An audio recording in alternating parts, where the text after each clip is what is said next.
Yakora mungejwa ma yawre kino machiegni ma en tarika achiel ma en dwe maraboro. Yakora mungejwa odong mana odiochienge maromo abirio to wachomo yiero maduong' madhi timore dwe maraboro. Mana dwe ma wantiere ni yakora mungejwa ochopo ma dwe ma ombulu mare dhi yudo duong'. Kendo ni be dhi yudo duondi kokalo e ombulu ma dhi goyo tarik 9 dwe ni mar aboro. Arwaki ni machiegni e chenro ni mar piny kochako sani sa 12 mar okinyi nyaka sa 6 mar odiochieng'. Nyinga Cleophas Oluoch. Oyawre nyakora Mugiajuang kamoro amora ma intiere, ageno ni Ruoth Nyasaye oyawo ne piny e yo makare kendo ichako juma manyien e yo maber. Juma mabende warwako godo dwe manyien mano dwe maraboro. E kinde mabende wantiere kod geno ni weche mathoth biro timore e paw siasa. Weche mabende wabiro kelo ni achiel kachiel kaka wayudo gi e mesa mar ka weche manyien ka achiel kod e chenro marwa maru piny. Machiegni nyinga Joyce Oduor. Oyawre jokanyana men geno mara ni bedo kod odira makare machiegni chenro maru piny karwaki ni machiegni e juma manyien. Bed kodwa nyaka giko mar chenro makama mabende biro rumo sa 6 mar odiochieng'. Nyinga Sharon Ong'aw. Sharon, irio nade joneno se misi mang'eny juma achiel te. Juma to ng'eny. Deneno moko bende na rumo go ng'eni na dhi timo limbe moko e gwenge mag Nyanza to mane yore mag tich. Ote bende no wach ni akuno achopo ote. Akaw. Biro gi wholesale. Ambakaw. Kamano usebedo nade? Awasebedo ka wadhach maber. Pile ka pile wantiere kae kata bedo ni nionge to waneno ni wakelo ni joneno magwa chenro makare. Wangiso gi weche matuch koni kod kocha pile maonge le. Mano ni kare ambe naneno ng'eni bende sime konyo, ng'eni sime be konyo to chenro ma kamano nitiere achiel kachiel. Cleophas akeno chiemo nade? Ana chiemo maber. Jakinyar Modi mano wachona kanyo ni Sharon no dhi puonjore miel Kisumu. Chieng' tich abich warito ka ripodi moro amora mobedo mar miel kata kamano onge maber ni weche mag siasa pek ahinya juma montin ma juma mogik mar campaign ka jochomo yiero maduong' madhi timore juma manyien koro. Ra ka chieng' tich ariyo mano yiero chopo kendo koro kayo mana machiegni. Geno ni ibiro ka ikori. Abiro ka ikora. Ikora. E mano ndalo oringo na mapiyo. Ng'eni kana wuok ka ndalo ne buora. Sani koro wakwana odiochieng' abiriyo kende to wasemacho. Nani onge Gachagua no ma milion 202. Gik mang'eny ne otimore. Josiasa no badhogi ka gikacha jatend piny nodwokore kod jalupne. Mago duto kawuono. Ema koro dhi rango gi matut. Yakora Mugiajuang kata kopogore gi mago weche makono wapango ni chenro mayie lach kendo chenro no chako sani weche manyien midhi okinyi ma kawuono nyawadwa e Joyce Oduor kapok okelo kanyo bende nonro mag gazet ma Sharon Ong'aw dhi bedo kanyo twak mokwongo kae to bang'e wadhi tango ni chal mar piny Kenya. Gini gik mage matimore, chal mar siasa ni kanye, weche mage mag dongruok matimore, weche mag somo to ni kanye. Wada mana rango gi duto odiochieng' ma kawuono kapok wadonjo e kidieny machielo mar kaka wanene madhi biro ni kanyo sa 2 nyaka sa 4 mar okinyi. Idhi takanyo kod Victor Otieno Juma. Mano dhi biro ni bende achiel kachiel nyaka londo mar Ramogi Radio. Mano e Ramogi Tv ka bende idhi biro mana achiel kachiel kapok wadonjo e chenro mar mbaka oromo kuma dhi bedo gi twak kachiel kod weche mamoko moting'o weche manyien madhi bedo ka tuche counties mopogore opogore. Nyakora Mugiajuang mana kamani kete mane Ramogi TV nikech kango chopo e chenro no mar mbaka oromo bende wabiro goyo mbaka ma bende wachwalo nyake kor gwenge kama intiere ka bende wami weche manyien matuch koni kod kocho odiochieng' ma kawuono. Jofwambo magwa ogoyo tacha e kor gwenge duto ma pacho kae mar neno ni yudo weche manyien maonge leo mora mora. Kochakore sani nyaka ngwatiek chenro marwa sa 6 mar odiochieng'. Iorwa ote mari e namba mar ote machuok kama en 33600. Facebook kacha wantiere live yudo wa Ramogi TV Kenya, Twitter @Ramogi TV KE, YouTube bende wiki kwil godo wantiere live kacha YouTube yudo wa Ramogi TV Kenya. Ka an bende inyalo tudri koda e Facebook page mara ma Joyce Oduor, Twitter handle @JoyceOduor_, TikTok kacha bende antiere kachiel kod Instagram iyuda Joyce Oduor_. Nyakora Mugiajuang ambe tudri kode mbui maga moriwo Facebook, Twitter kachiel koda Instagram iyuda @Sharon Ong'aw. Nyakora Mugiajuang gi duto ka isetudri kodwa ka gi kacha to koro ibedo kod ng'eyo ni gik mage matimore piny wapenji kacha yudo thuolo mar dwokowa kendo watudre kodi kochako sani nyaka sa 6 mar odiochieng' ikete mana ka Cleophas Oluoch iyude Facebook, Twitter, Instagram kachiel koda mano mara TikTok. Watudore to wacho ni seche watudore wabedo kod ng'eyo mathoth machiegni nikech ma en rupiny. We wakwong wayuda weche manyien.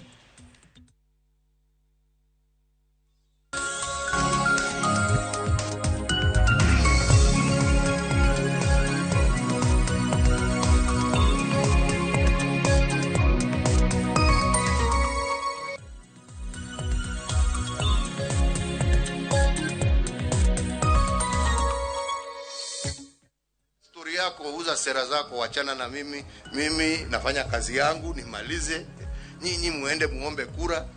Wananchi wakiwapatia sawa, wakiwanyima twende nyumbani pamoja. Shida iko wapi?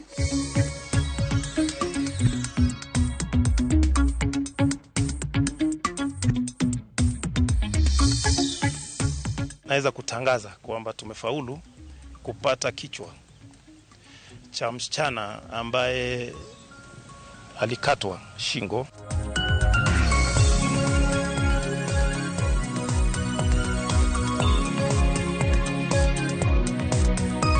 Sani kuroiwa goni dano prangwen mawagando loro negi piny Uganda mano mak bano wi mageta ka security waonge go.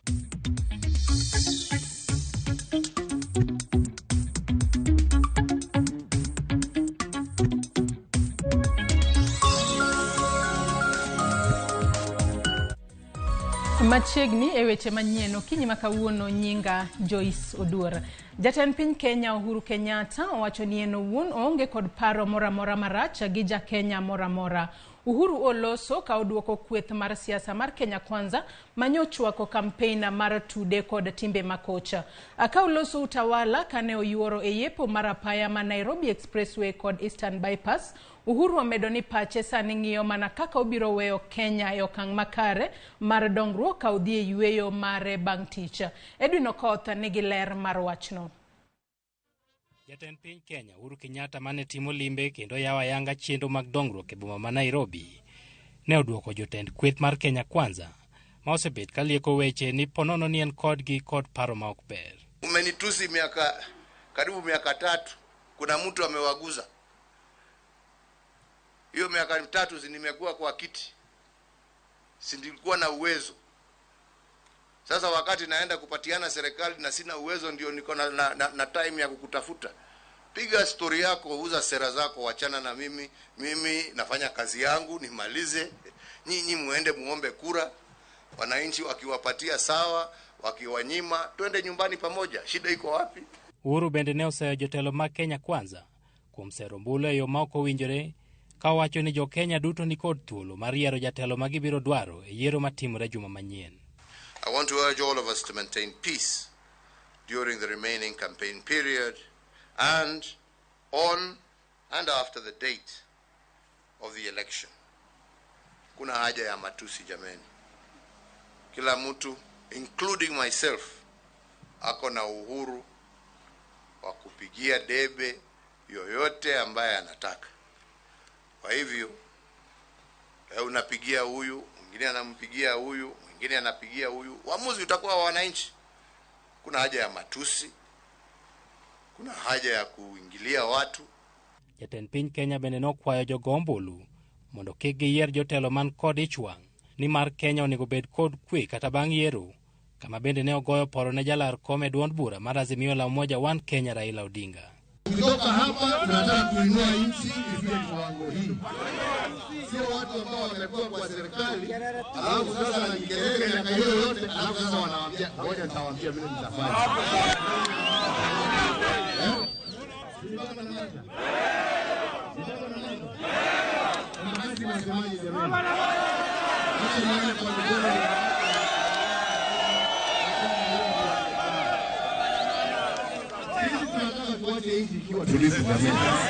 Sisi tunataka tuwache nchi wananchi wakiwa wako na hope of a better and brighter future. Lakini sio watu ambao wanakuja kila saa akisimama kwa mkutano watu wanasimama ni matusi. Utasonga mbele na baba. Utasonga mbele na baba. Wacha niwe tena kwa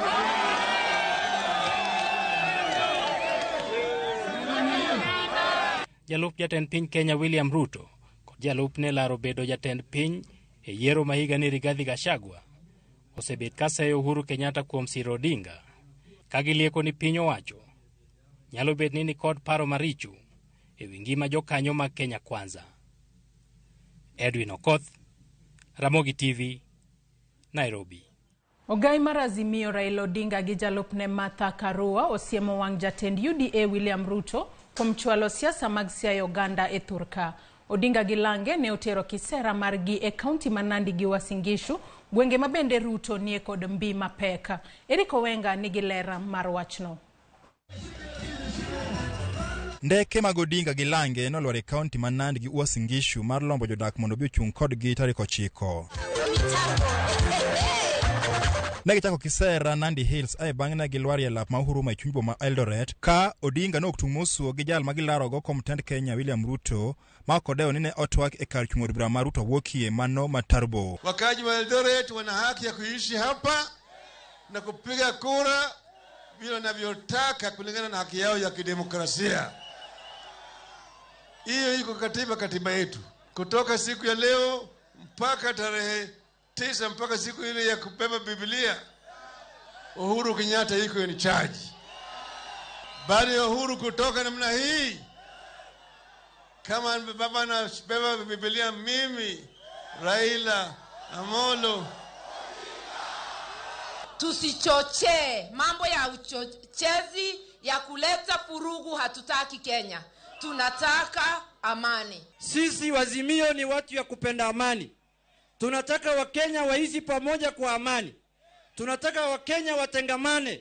Kila mtu waishi popote. Vile mimi naishi huko Migori, nimechaguliwa huko Migori. Lakini hatuwezi kubali vitisho. Umesikia hiyo?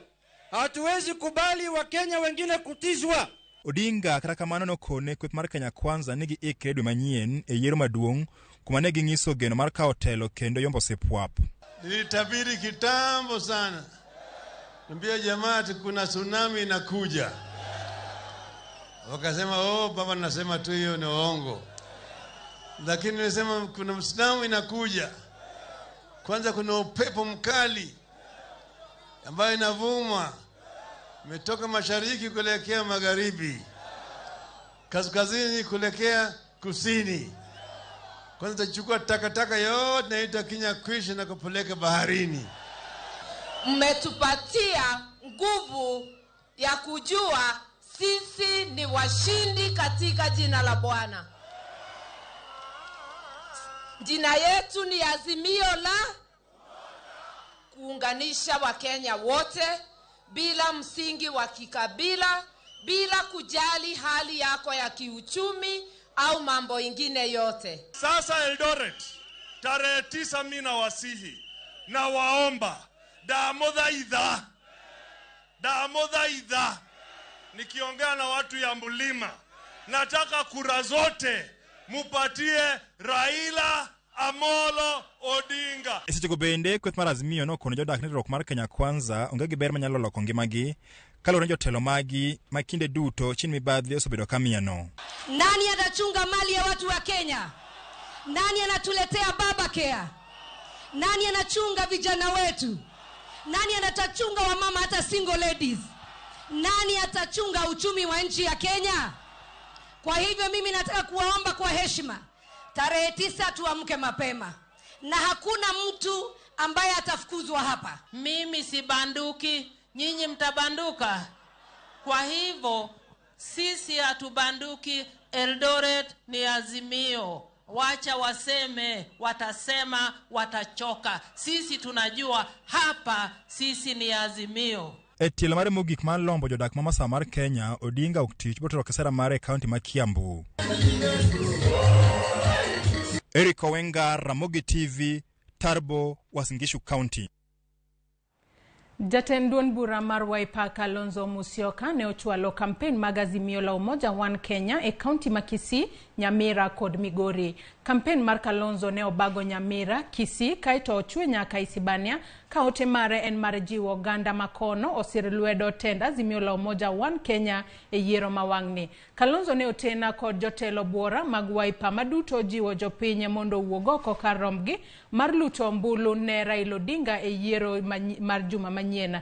Bende gitiyo gi thuolo no mar seyo josiasa makiro weche mag athuya.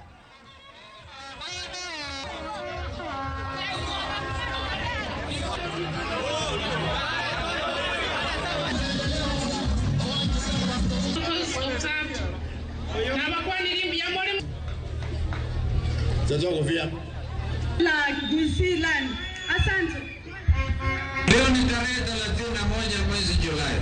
Imesalia wiki moja peke yake Kenya ipate mabadiliko. Nyinyi watu wa Kitutu Masaba hapa Geshima, mko tayari kuungana na Wakenya wenzenu kuchagua Raila Amolo Odinga? Hii wiki moja imepita, tumeona Mheshimiwa Ruto akitukana rais sana. Simuona akimutukana? Tunamwambia aheshimu rais. Mimi nimekuja kuambia tumetembea Kenya yote tukiwa na kiongozi wetu Kalonzo Musyoka, na kila kona ya Kenya wanasema tarehe 9 mwezi wa 8 kura zote tunapatia Raila Amolo Odinga. Sisi tunamwambia Ruto, my friend, relax my friend, hakuna shida, baba anaenda kushinda na baba atakuwa baba ya Kenya yote. Jalarkom jatenda pinyo kod otiko mar UDA William Ruto kod kweth mar Kenya Kwanza ne otero campaign margi imbo mar Kenya kendo seyo pinyo wacho kod Azimio la Umoja One Kenya kuom pek mar ngima momako jo Kenya. Ruto mane otero campaign mage Vihiga, Kakamega kod Trans Nzoia onyiso jodak makono ni giikre mar biro konyo jopiny e neno ni ngima obedo mayota. Kaka ndalo medo ng'adore motelo ne tarik 9 dwe mar 8, to losemaki ne jolar kombe mag siasa kendo ng'we siasa odonje nyoluoro mogik. Jokanyo mag Kenya Kwanza kotelengi kod jalar Compton piny gotiko mar UDA William Ruto ne otimo limbe mare imbo mar Kenya komanyo mbulu mogeno ni biro tere loch. Ei kaunti ma Vihiga, Ruto chayo piny owacho kuom medruok mar nengo mwandu kendo sayo gai mar Azimio la Umoja One Kenya Raila Odinga kuom nerem chopo e twak mar jolar kom jatend piny. Bei ya unga imeongezeka from 90 shillings kabla ya handshake mpaka 230 wakati huu. Ni kweli ama si kweli? Na kama hako na mpango ya kuongeza ama ya kurudisha chini, si ule jamaa angeongeza bei ya unga mpaka ifike 500? Kama uko na shida na William Ruto na wale wa Kenya milioni 30 walikuwa wanangojea hiyo debate, wewe uko shida gani na wao? Mimi nauliza nyinyi, muko tayari twende hii barabara pamoja? Tuko na kura yenu tarehe 9 mwezi wa 8. Banki sera marombulu Vihiga kod Kakamega, Ruto gilange ne odhi manyo mbulu e kaunti ma Trans Nzoia kama owacho ni onge ng'ata mabiro donjore gi johand mitumba. Mimi nauliza nyinyi, kwani kuvaa mitumba ni makosa? Ni hatia? Ni dhambi? Si mitumba ni nguo tu kama ile nyingine? Mimi nikisimama hapa, mimi nimevalishwa kwa sababu nimelelewa na nguo ya mitumba. Lakini kwa sababu kuna Mungu mbinguni, mimi leo ni naibu wa rais wa Jamhuri ya Kenya. Kwani ingo shida gani? Ruto ikineno nyiso Raila Odinga mondo we donjore gi IEBC kotenore gi ikruok margi ne yiero maduong', kowacho ni gin gi geno mar yudo loch e yiero no. Si ameanza tena kusema hako na shida na IEBC, ameanza kugombana na Chebukati, amesema sijui hako na shida na fomu gani, sijui hako na shida na register. Akianza hiyo maneno mjue amejua ya kwamba tutamshinda asubuhi na mapema. Jatend bura mar Ford Kenya Moses Wetangula mabende ne oteno Ruto e campaign mage imbo mar Kenya onyiso jatend piny Uhuru Kenyatta ni winjore okwa oganda ng'uono kuom ngima masani oridore ne jo Kenya. Tumekuona atunazunguka Kenya kulonji miradi mpya. Umebaki na wiki moja. Ukija hapa Trans Nzoia, tunatarajia uombe msamaha watu wa Trans Nzoia kwa kupandisha bei ya unga, kwa kupandisha bei ya mbolea, kwa kupandisha bei ya mafuta. E kindeno mar kisera marombulu, Ruto ne odiro kuoyo e wang' jatend piny Uhuru Kenyatta mowacho ni sane orido ne ngima matek kata bang' ne chung' kode kinde mano manyo telo mar Kenya yiero mag 2013 kod 2017, konyise ni owere gi siasa maigani kendo dhi oyue bang' tieko kindene mar bedo e telo. My friend Mr. President, sisi tunakuheshimu. Sisi ni marafiki wako, ndio tulisimama na wewe. Lakini sisi wale ambao tulikupigia kura, sisi wale ambao tulikufanyia campaign tukasimama na wewe, kwa miaka 5 iliyopita umetutesa, umetuangaisha, umetutoa katika nafasi tulikuwa nazo. Lakini sisi hatuna shida na wewe. Tunakutakia heri, wewe enda nyumbani upumzike. Kakoro wenge jo siasa aneno tol mar tiko ng'wech momak tarik 9 dwe mar 8, kweth mar Kenya Kwanza omedo chwalo singo ne imbo mar Kenya ka ginyiso geno mar yudo loch e yiero maduong' mahigani. Dwantiere wechego mag siasa en ni jalar kom matend Kenya gi otiko maragano party David Maure okwayo jogo magilarogo lemono mondo owe bolo weche makocha manyalo thuo jo Kenya. Ka oloso e kanisa mar Sitame Bore Nairobi, Maure okwayo jalup jatend Kenya William Ruto mondo ochiw luor ne telo maduong' mar Kenya. I'd like to call on my competitors and the various political formations to lower down the temperature of the things they are saying. These last few days we've witnessed a lot of raising of the temperature which can result in violence or the lack of peace. These insults must stop. I'm appealing to my competitors and specifically to the various coalitions, Kenya Kwanza and Azimio la Umoja. Stop bringing Kenyans into a state where they can rise up against each other. I also wish to call on our Deputy President and His Excellency the President. You are the leaders up to date of our nation. Please keep peace, lower your temperatures. The office of the President is very important. It needs respect. So is the office of the Deputy President. It's a respectable office. But right now, with the things that have gone on, even threats of some saying that their lives are in danger is not a good thing. Duol mar IEBC osidho ayanga kanyo magiwalo mar biro bedo kar tudruok gi jopiny kod agents kanyakla kod dag fwambo weche matimore e kinde mag yiero. Walter Nyambaga miyo walerno. Jakom duol mar IEBC Wafula Chebukati kanyakla kod jatatije duolo majan Hussein Majan ne otelo e ayanga kanyo mabiro chiwo thuolo mar tudruok kod jopiny kanyakla kod agents mag IEBC mantiere counties 4 kod 7 mar yudo weche motenore kod yiero. Kar tudruogno biro konyo e kawo simbe kod ote machoko wuok kuom jopiny madwaro ng'eyo ler mathoth kata chwalo lepode magin-go e wi kaka yiero dhi nyime. The public, you can call in and get information, and this is where at the same time we harvest information from all over the country and we are able to disseminate the same in a timely manner. We'll make sure that everybody is safe to go and cast their votes, but we'd like to urge Kenyans, please cast your votes and go home and let other people do their work. Okang' mar yawo kar dag choko weche manyien motenore kod yiero, IEBC okawo mar kelo yot ne ute mag fwambo choko kendo keyo weche manyien ne jopiny. We set out to have the media as an ally and I as an eye of the commission, as opposed to media sitting on the fence not knowing what we are doing, but at the same time we expect the media, and they have done so by maintaining the editorial independence. Duolno yango ni gin kod tudruok makare kindegi kod ute mag fwambo bang' chwoyo kogi ogiri miti mar tiyo kanyakla. And I think when openness underlines everything that IEBC is doing, it's good for the people of Kenya. So we will get involved to the very end of this. And I wish to thank IEBC for this openness. I hope this openness continues for the good of the people of Kenya. En joma chiel to gana jo Kenya dhie debe tudruok e kind jopiny kod IEBC geni dhi bedo manyangafu kokalo e kar kawo simbe kod ote machuok mag jopiny. Walter Nyambaga, Ramogi TV, Bomas of Kenya, Nairobi. Oganda jo Kenya kod riwruoge mopogore opogore e pacho kae medo wuok oko ka kwero weche mosebed kikiro gi josiasa moko e pacho ka manyalo kelo athue e kind oganda. Oganda jo Kenya bendo imedo kwa mondo kik yeti kod gimaracha e yor siasa.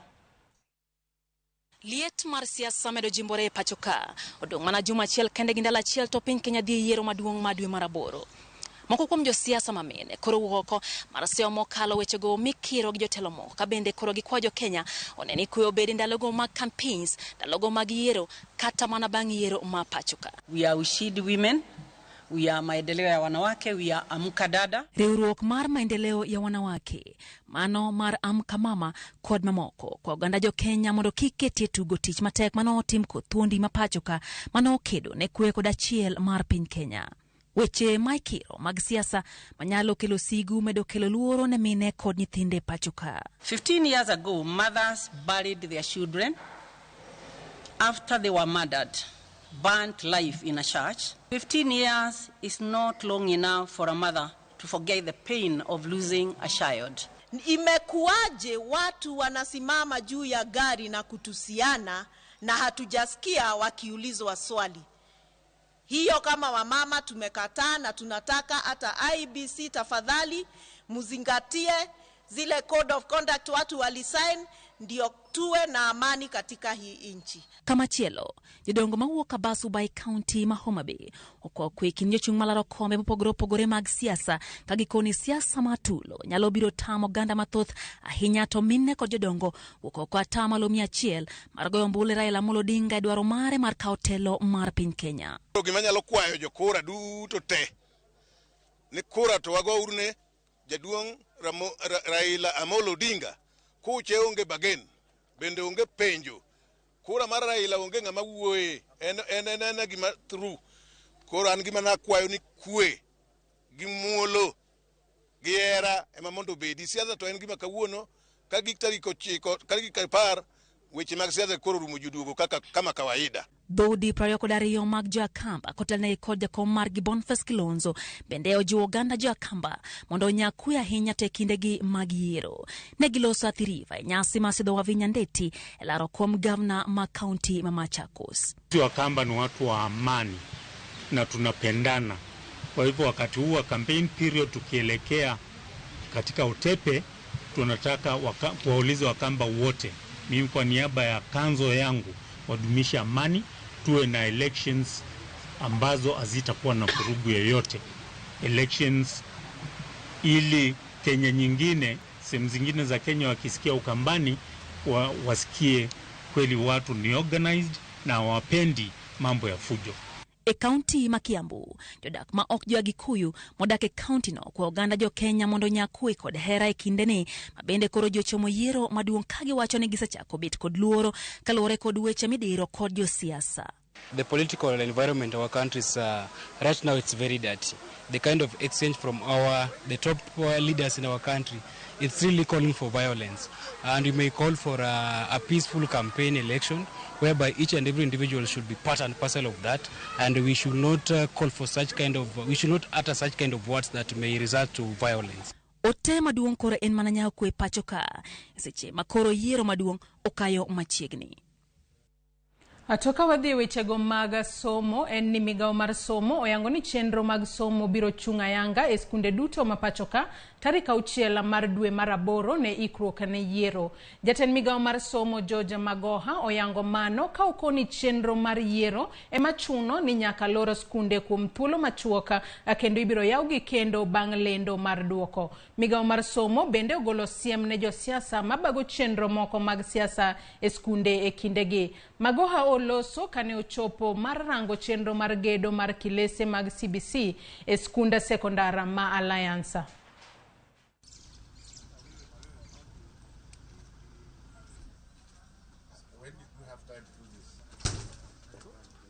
I would want to urge the principals, who are very few of them, who still have some children at home, to immediately bring them back, because we are breaking again on the 6th of next month for elections, and we shall not open until 15th.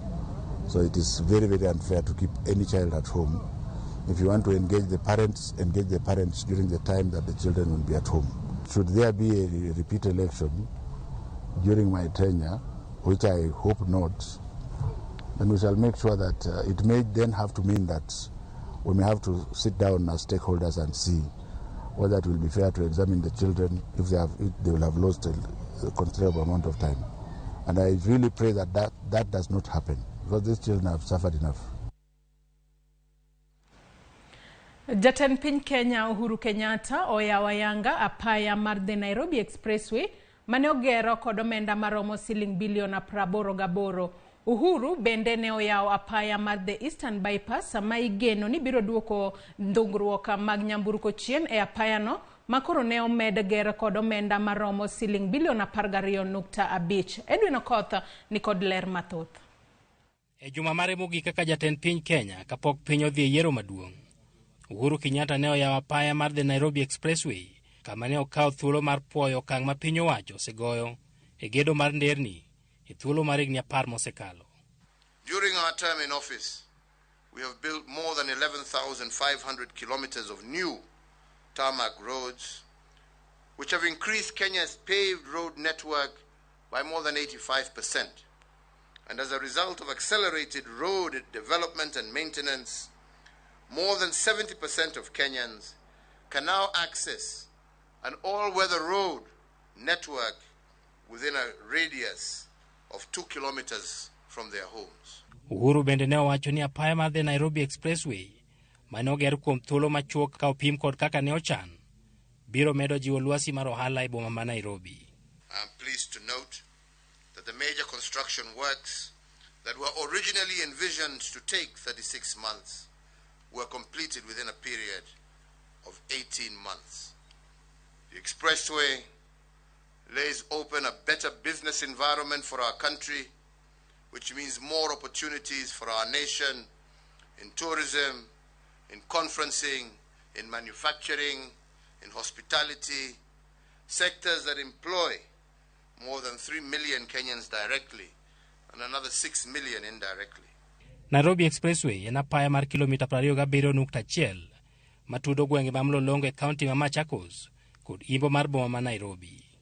Weg nyamburko chulo kind $120 nyaka $1,800 ka gitiyo kode kaluwore kod kit nyamburko ma giriembo kata bor ma giriembo e wiye.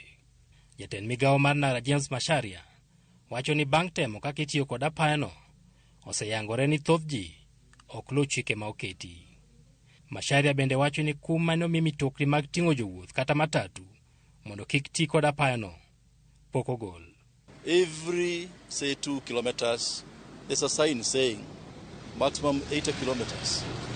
But you find somebody driving at 140 kilometers per hour.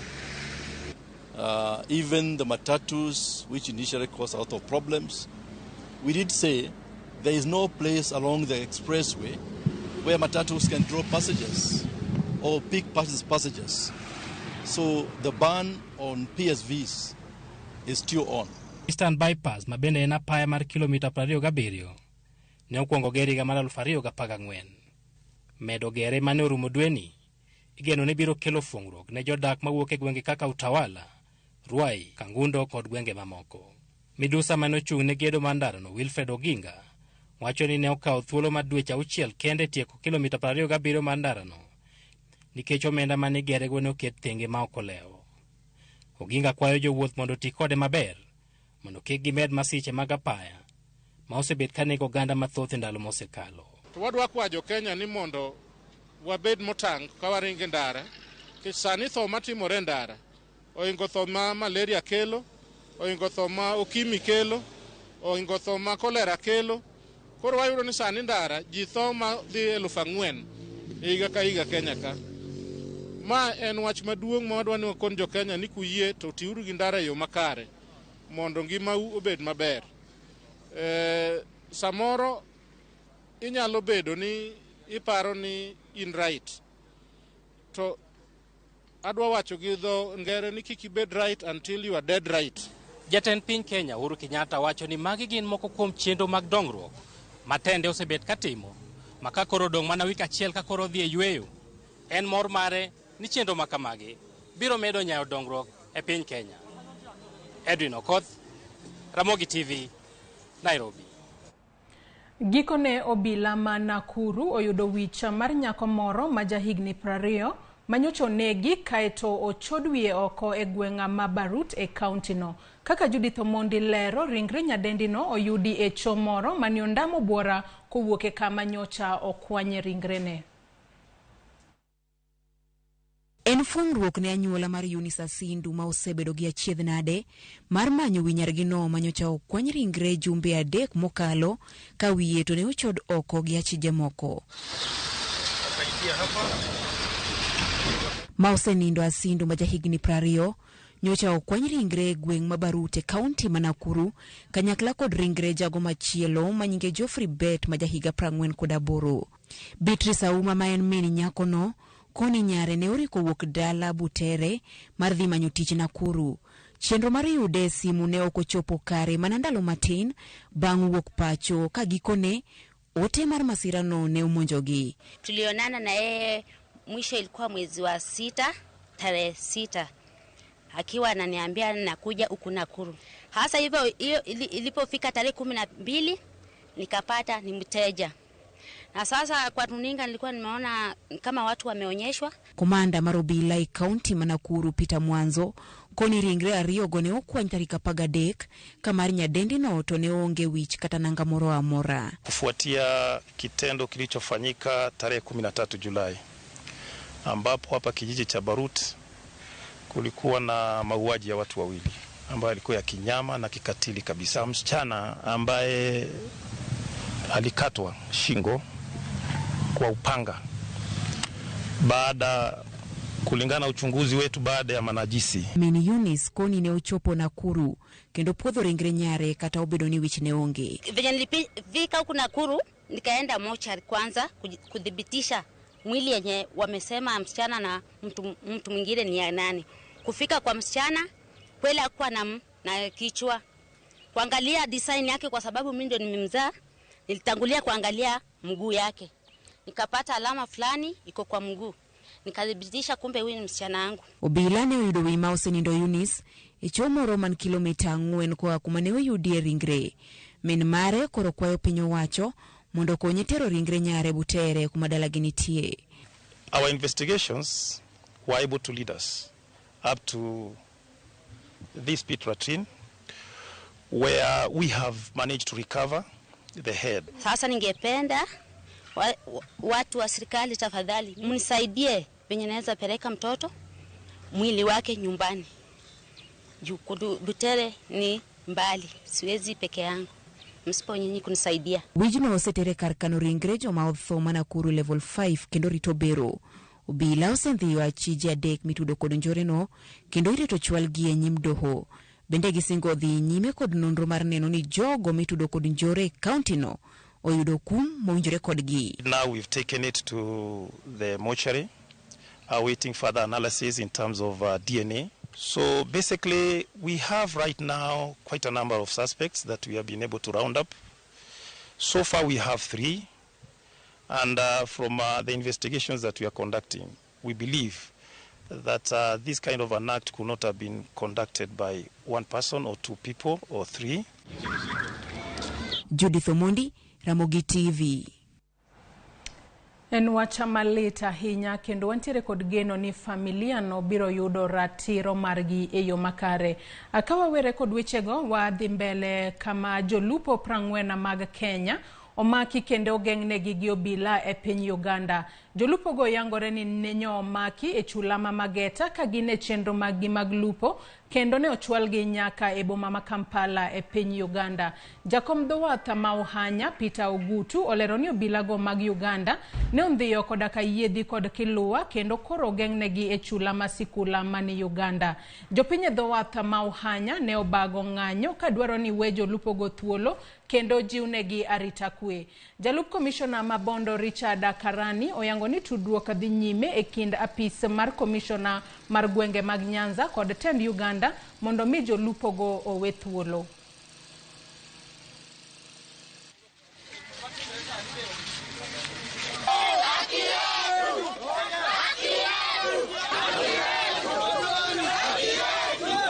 To wan gi sida wanyaka e kind Waganda nikech Waganda osiko ka araswa all along. Kendo gisiko ka seche duto kata kodhi e lupo ninde nam ka gine wane magitiyo tichwa. Makata odhi mana e wi mageta ka. To wayudo ka gisenindo e wi mageta ka girito wa mondo gimakwa. To mayo ken mara mokwongo Waganda mako jo Kenya. Gisiko gimako jo Kenya, jololo biro, jo sukulu biro gimako mana jo Kenya. Kagi giwok sukulu to gimiro mako jo Ohanya ka. Ma en seria mane kwayo sirkal mar Kenya moting'o Matiang'i kod Uhuru Kenyatta kaka in sirkandwa mwageno kuome ok iparwa mondo ikonywa. Omiyo kwayo sirkal manitie sani matiyo sani mapok oa ni nyako ng'ini to e Lake Victoria mangima irito nade nikech Lake Victoria ok en mar jo Uganda kende. Nyakora Ramogi gi ywak mar jolupo go mayudore dho wath ma Ohanya ema wachopo godo e giko weche manyien okinyi makawuono. Ka moko kuom benda neno kosetudori kodwa e Facebook kacha kama wantiere live. Kasomo moko kuom ote Minzone wacho neno maler. Rolex Odhiambo wacho ni Joyce kaka pile asedonjo ka antiere Mombasa Nyali koth emachue. Elisha Odhiambo wuoda semo nyago kaluo chenro e yo makare. Kevin Arucho Kanimbita wacho neno live Olwocha. Paul Audi wacho no semolo ka entiere Kiembeni Mombasa. Nyakwar Kamlusa mar bende wacho neno e yo makare. Tima Ielicho wacho no semolo kae ka bende oneno ka entiere Karachuono. Lilian bende wacho no luo chenro e yo makare. Nyakora Ramogi Juang med mana dhi mbele kod luo chenro ni kamora mora ma entiere kaka waseng'isi ni wantiere live nyaka e YouTube kacha. Gie thuolo ni yiena mar mondo mi akaw yueyo matin tok yueyo marwa nyawadwa Sharon Ng'ao biro kelo ni nonro mar gazet. Kik idhi mabor.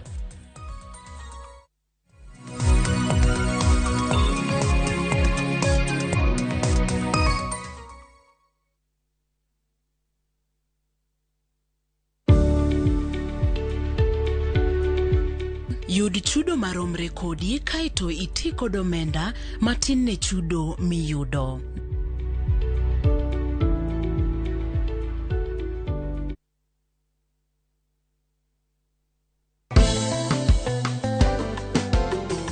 Pur osebedo ohala maduong' e pinywa kaka jo Kenya. Ng'e mang'eny kuom jopur kod pur. Strawberry dwaro close attention. Kendo odwaro ni seche duto isiki wuoyo kode, imuli amula. Chakre loso puodho, pidho cham kod kayo cham. Kifwenyo gik manyien kod yore mag pur manyasani. Puonjri weche pur mamolo e chiro masani kiuso kendo kinyiewo gik moa e puodho. Magi te yudore pur gi ohala chieng' tich adek saa 1:45 mana e Ramogi TV.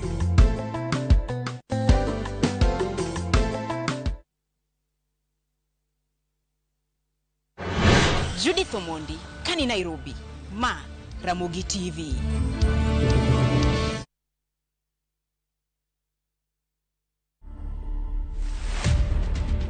Building the containers was by chance. This was more of a DIY. So I worked with local fundis. In fact, the main person here was the welder. The main challenge was space. Putting the space to be functional. I wanted this thing to be high quality, high end. So I can say the finish is expensive. I can't give an estimate, but I know it's a lot. To watch this story and more, download the Citizen Digital app today. Kenya's #1 app, Citizen Digital.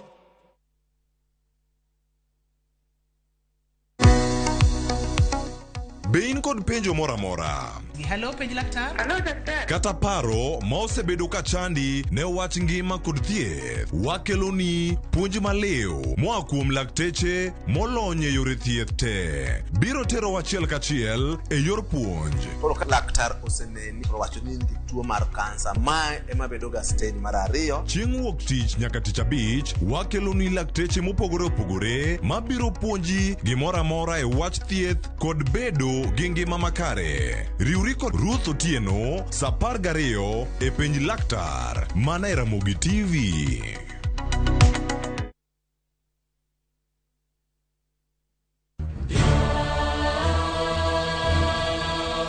Gik masiko timore ngimane miyo bedo gi penjo mang'eny. Anyalo timo ni gima rach ahinya taki. Nono nyalo bedo jasiki maduong'. Kabe onyalo bedo gi mor e ngimane. To hera ma en go kuom jode miyo temo umugi gi yore te. Ing'e ni kawuono Thapki ochako miyi ngima machielo. Akwayi ni ikonywa wate. Thapki wuok tich nyaka ngeso saa 2:15 e Ramogi TV.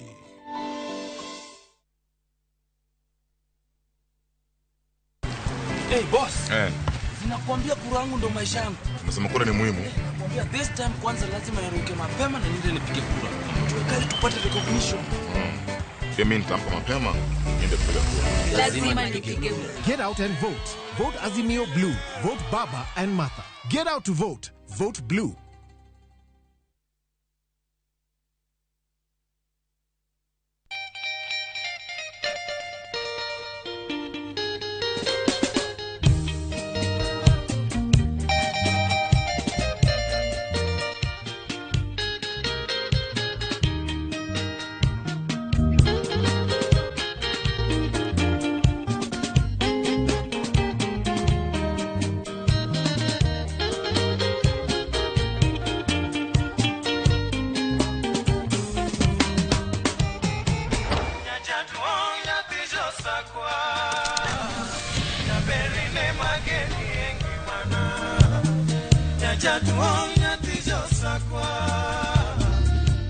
Radio Ramogi, Cartoon Jaluo. Radio Ramogi.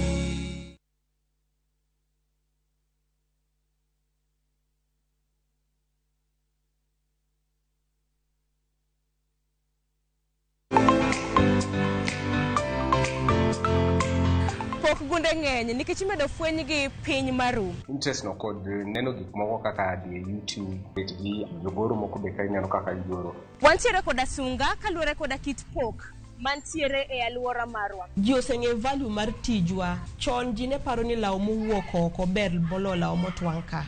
Wafwenyogi kendo wamiyogi thuolo mar nyisruok. Nitie jok mane industry mosebedo industry for so long. Los kodgi penjgi ni adwa loso gini talose nade. Kik yie mar pok kod talanta bayi chieng' tich ang'wen ka tich ang'wen chakre saa 2 nyaka saa 3 mar okinyi e TV mar Ramogi kitayo kod an Sharon Ong'ao.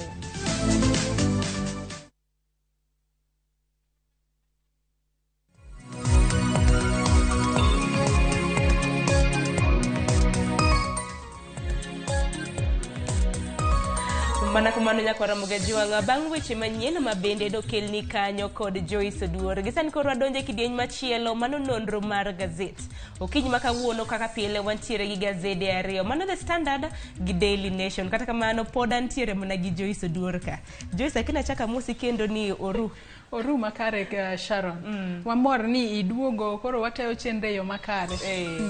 Sani koro wachope nonro mar gazet mar mondo mwenyis nyako Ramogi Juanga noduchi makawuono kwadong' mana gi juma achiel kende to wadhi yiero maduong'. Nyalo paro ka nwanyisogi ni wadong' gi thuolo mar dweche 3 sani koro ne juma achiel kende ndalo 7 ndalo dhi mapiyo kendo ang'eni kochopo kanyo tarik 6 to IEBC lora yanga chenro no mar timo campaign koro jo Kenya ikore ponono jogo makia kuma ID mar gi nitie ichako manyo ID ni chon mondo idhi go ombulu kalore no ombulu mari e duondi. Santa ng'ini campaigns otimo chieng' koka mano thuond weche mabende aneno komi peke Daily Nation gi Standard gin mana mag weche mag siasa. Kani Joyce Oduor king'iyo gazede ariyo gi mane madiwach ni lombi kata thuond wach mane madikwanye chiro kawuono? Kang'iyo weche mabende omi peke gazede ariyo gi mano mar Daily Nation kaachiel kod The Standard aneno ma ka giduto gin mana weche gi mag siasa. Ka wang'iyo ka wacho kata kod mano mar The Standard otem mana ket kae mano kwana mabende nyalo nyiso ni IEBC yiero maduong' ma higa nitiere kod tich mapek ahinya kata ting' maduong' ahinya mar neno ni oluto mbulu e yo makare. Kalure ni gisani jogo mabende ondikore kaka joluto mbulu mano oheo milion 22. Maka bende wantiere kod kuonde mag luto mbulu kata polling stations mabende kwan gi omedore kipimo kod higa mano higa mar 2017 waneno ka kwan gi omedore matende ni IEBC nitiere kod ting' maduong' ahinya kalure ni nyaka giket chenro duto makare mar mondo mi yiero bede yo makare. Parni nitiere nyaka pinje maoko mago miluongo ni diaspora. Bende yiero mahiga ni ema nitiere moko kuom pinje mabende noketi ni kantiere jo Kenya mantiere kuro ibiro migi thuolo mar luto mbulu kata bedo ni giluto mbulu ne lemono mar jatend piny Kenya kende. Mano mana tich momedore ne IEBC ma IEBC onego bed ni neno ni koro gi keto yo makare kata ikruoge makare mondo jo Kenya obed kod geno kuomgi ni gibiro tayo yiero yo makare. To kopogore kod mano bende odiochieng' manyoro kapod wantiere mane gazet ni mar The Standard jatend piny Kenya mano Uhuru Kenyatta bende ne osidha yanga mano Nairobi Expressway kaachiel kod Eastern Bypass. Chenro mabende otemo ni oket kare kalure ni magi weche ma ponono kosedhi ywe wanyalo wacho ni sani odong' gi ndalo 7 kende kodhi yweyo to jopiny one ni jatend piny Kenya mar 4 noyawonwa Eastern Bypass oyawonwa nyaka Nairobi Expressway. Okenge mage manogoyo mwabende wanyalo pare godo mano mi pek nyako Ramogi Juanga it gazet mokwongo mar The Standard. Daily Nation bende aneno komiye kanyo giwacho gi dhongere ni the shape of Mount Kenya man kisera mar ombulu mabende pod dhi nyime e gwenge mag Masawa. Tipo mabende aneno ka giketo kanyo en mar William Ruto gi Raila Odinga. Ka bende kalure gi gazet makama giwacho ni William Ruto nosechako timo kisera mare chon e gwenge mag Masawa. Kwa kamano nikech Joyce gazet mar The Standard ni mano lombi ema to wachak godo kama bende thuond wach ema koro mi pek ka mar IEBC odochi manyoro bende nagi yaw dag tudruok margi mano ma Bomas of Kenya ka biro chopo yiero maduong' mar neno ni okenge duto te odhiyo makare. Kwa ng'e mana wach magi miyo pek e it gazet mar 4 gi 5 IEBC sani bende nitiere gi pek kaluwore ni gisani bende ing'eni nitiere gi polling stations mathoth mana kaka ni wacho polling stations maromo 46,233 registered voters mano 22,2.1 candidates tema koro ng'eny. Bingeni wach candidates kanyo kata ne jogo malaro kombe mopogore opogore mag siasa. Sani ang'eyo ni gin mana 16,100 kende. To ma en to ka IEBC nosepiedho gi yo makare. Par kata ni jogo mane laro kom tend Kenya ne gin ji mathoth ahinya. To kalure koda pietho mabende IEBC noketo, sani gidong ji 4 kende. Matiende ni debe ni ok opiedh gi yo makare, degi kalo kata 16,000 ama bende nitiere sani. Doni mani wacho ni pamphlet kata mana otas lutombulu dino chalo pamphlets. Ato kata kopogore kod mano, bende nitiere jogo mabende konyo IEBC eneno ni yiero odhi mbele yo makare. Lunge wantiere kacha kod kuonde mag lutombulu, wantiere ga kanyo kod clerks, wantiere kod returning officers, wantiere kod presiding officers. Nyaka sani kwana jogo duto mabende IEBC osendiko, mabende biro neno ni ombulu oluta makare e kuonde chung'od bura madirom 290 e pacho kae. Gin ji 100,100 mabende biro bedo kanyo biro bedo kanyo e tallying centers, moko biro bedo e county kaachiel kod national tallying centers. Aka bende mago mana jogo mabende IEBC ondiko, gibiro konyo IEBC ka ng'ato chopo kacha mar dhi lutombulu, gitae yo makare mondo gine ni yiero dhi mbele yo makare. To kar lutombulu kata kar lutombulu e kind kuonde lutombulu 46,233. Kamora achiel kata wach ni center ka center, polling station ka polling station biro bedo kod kwan ji 700 malutombulu. Matiende no nego be ni giketo okenge makare ahinya ahinya to kuonde go bed weche go magarita mar konyo jogo malutombulu. Parne nitiere jogo maponono chopo kacha, jogo manitiere kod ng'ol. Onego be ni itayo gi yo makare ka gidhi lutombulu mar mondo mi kalure ni gin be gin gi ratiro mar lutombulu mar gi yo maber. Kata ng'ini joma tuo bende mabiro dwaro lutombulu nikech kila ng'ato nigi ratiro bende ng'eni samoro gibiro dwaro konyo. Kok mano dushi manyoro bende no onjo Wafula Chebukati jakom mar IEBC ka wacho ni gintiere gi ikruok makare. Jo kata mna Kenya no tipo nte kwan moko mabende oket ka. Kalure gi ikruok margi mar tero karatese mag luto ombulu. Wacho ni buore Nairobi kwan maga nyamburko mabende gibiro tiyo godo en 3,370 koda buro nyisa gi kaka mafuta omedo. To kata mna king'iyo kwan gi te IEBC chano tiyo gi kwan mag nyamburko maromo 40,770 mano e constituencies kata mana e counties mopogore opogore mar mondo mi gineni gitayo yiero yo makare. Ato bing'eni kind nyamburko gi be ang'eni moko bende ponono keta kicha. Nikech iwacho ni gik molos gi lwet dhano gi ponono moko nyalo bedo kod ng'ikruok. Koro nyaka ginena ni giketo piny nyamburko makare, to bende nyaka gibed nyamburko go manyalo ringo e apaya moramore pacho ka. Nitiere kuonde moko ma apei ni richo. Nyaka gibed nyamburko go maponono kata koth ochwe kata chieng' orieny, to nyamburko go nyalo luwo yo moramora mar mondo mi gineni kalatese mag lutombulu ochopo e polling stations e wang' sama onge deko moramora. Parno nego be ni yawo kuonde mag lutombulu kochakore sa 12 mar okinyi. Ang'eni jo Kenya moko inakia ni bochiew sa adi kidhi lutombulu. Jomoko chiew nyaka sa 9. Girito station. Gidhi kacha gichako pango line mar mondo mi ko yawa kar lutombulu to gine ma gichako. Ting'eni mondo ber Joyce. Kata mbabu mana mondo. Koko mana it gazeti mar Abich bende aneno kanyo ka bende koro wacho ni buore Nairobi kae ma bende nitiere gi kuonde lutombulu mathoth. Mano polling stations maromo 3,640 kod adek. Parni kaunti ma Nairobi nitiere gi jolutombulu maromo 2.4 bende polling stations mag regions kata mana counties mopogore opogore. Neno ka Rift Valley kanyo nitiere gi polling mano king'iyo gwenge kata mana mag hoho mar Okak gintiere gi polling stations maromo 12,359.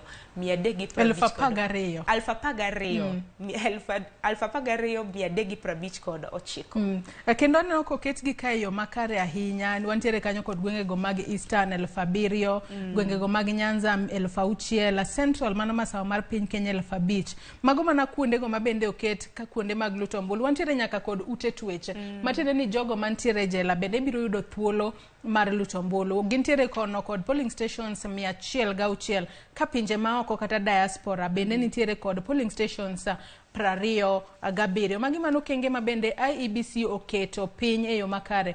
Pani gwengego mag Lamu nitiere kod kwan jolut ombulu maderoma 81,453 to gintiere kod polling stations 191. Nyaka koro IBC bine ni jogo duto mabende nitiere kanyo oluto ombulu e yo makare e wangsa. Kalone ni sani wanyalo wacho ni IBC temo matek ahinya. Kalure kod weche mayande obire e jopingo mag Venezuela mancha nitiere pachoka mano maki kata kamano IBC no chiwo ler mathoth kata ler makare ewi tudruok margi kod jogo. Kata kamano ang'eni jopiny nyaka sani wanyalo mana medo jiwogi ni giket geno margi kuom IBC. Kalone ni IBC en duol mochung' kar kende kendo gine mano migi thuolo kata ratiro mar tayo yiero pachokae e yo makare. Konya kwa Ramogi Jwampo nono ni gazet ma The Standard ibiro nyodoche makawuono itoboke mar 4 gi 5 ibiro neno nonro matut ahinya kata mana kinyo itoboke mar 5 gisani nitiere medruok mag polling stations kipimo gi yiero mabende nobagi higa mar 2017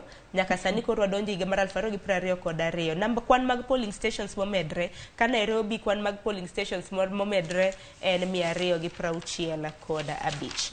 Kodhi mana nyime it gazet mar 6 gi 5 gin mana weche mag siasa podi odiochieng' manyoro Joyce bende ni somo kata mane weche manyien okinyi makawuono jatend piny Kenya no yawo apaya mar expressway mantiere gi bor mar kilomita 27.8. To e kinde mabende no yawo apaya no mano e kar dak ma Utawala mano buore Nairobi kae. Waseneno ka weche wanyalo wacho ni mag diro weche e kinde kod jalupne bende dhi nyime ka bende no wuok ayange lela aka bende jatend piny Kenya mano Uhuru Kenyatta bende no ngiso jalupne na sebedo e telo kuom thuolo ni te to pok atimo ni gimoro amora makoch.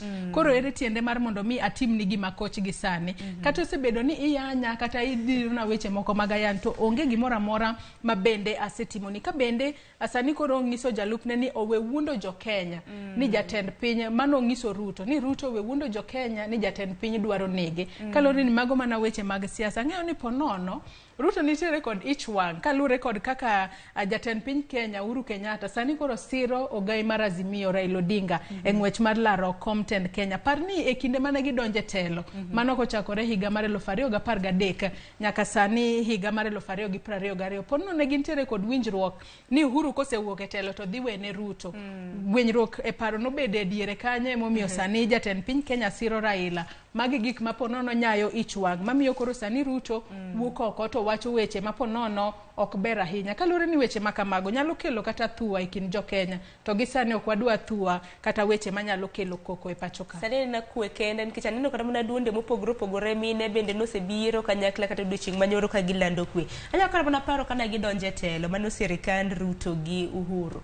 Kana gidonjo ni winjo ni Uhuru okawa par higni 10 bang'e owene William Ruto higni 10 kendi koth nochako gogi kanye kata kamano wach pod gimedo suomo ng'ani seyo ng'ane to ng'amoro ni bende seyo ng'ane kokamano jatend piny Kenya Uhuru Kenyatta biro diche manyoro no winjo konyiso Ruto mar mondo mi ous kisera mare chenro mare mentiere godo ne jopiny owe luonge seche te. En wach moro malich ahinya. Kata kamano mago mana weche mag siasa sani wadong' kod ndalo 7 kende. Jo Kenya ema biro yango jal magidwa luto nombulu. Jogo nitiere joma siro Ruto, nitiere joma siro Raila. To kila ng'ato nitiere kod ratiro mare. To e kinde mabende kati dhi luto mbulu mari kati in mana kendi ng'at achiel gotese go mabende ine ming'e ng'ami luto nombulu. Bende par ni chieng' luto mbulu Joyce kanyalo mana paro ne gi IBC no wacho ni kidhi kacha kikirwak any branded law mora mondike weche mag siasa ni siro ng'ane ok dwa. Kisera mar ombulu bende rumo tarik 6. Itoboke mar 8 gochiko ma The Standard en mana kisera mag ombulu mabende pod dhi nyime kor gwenge mopogore. Odiochieng' manyoro kweth mar Azimio la Umoja na nitiere Rift Valley. Mar Kenya Kwanza na nitiere Yimbo mar piny Kenya. Kisera mar ombulu pod dhi nyime.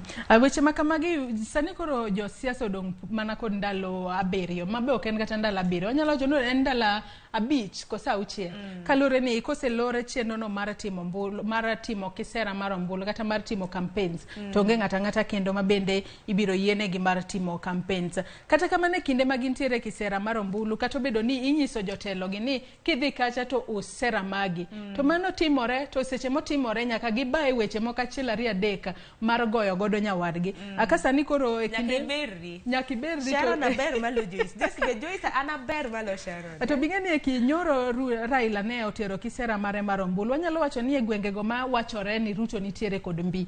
Kore kinde ma bende ne nitiere kocha nyako tem mar mondo mi oberre kalure ni bende nitiere kwan jo Kenya moko manyaka sani pok ong'ado bura ni gibiro luto ne ng'a ombulu. Dengunjo kaka Raila wacho kata kaka gazeti ondiko kanyo kano timo kisera mar ombulu e gwenge mag Rift Valley. Wacho kanyo ni jotendu osebedo katiyo nuyo makare.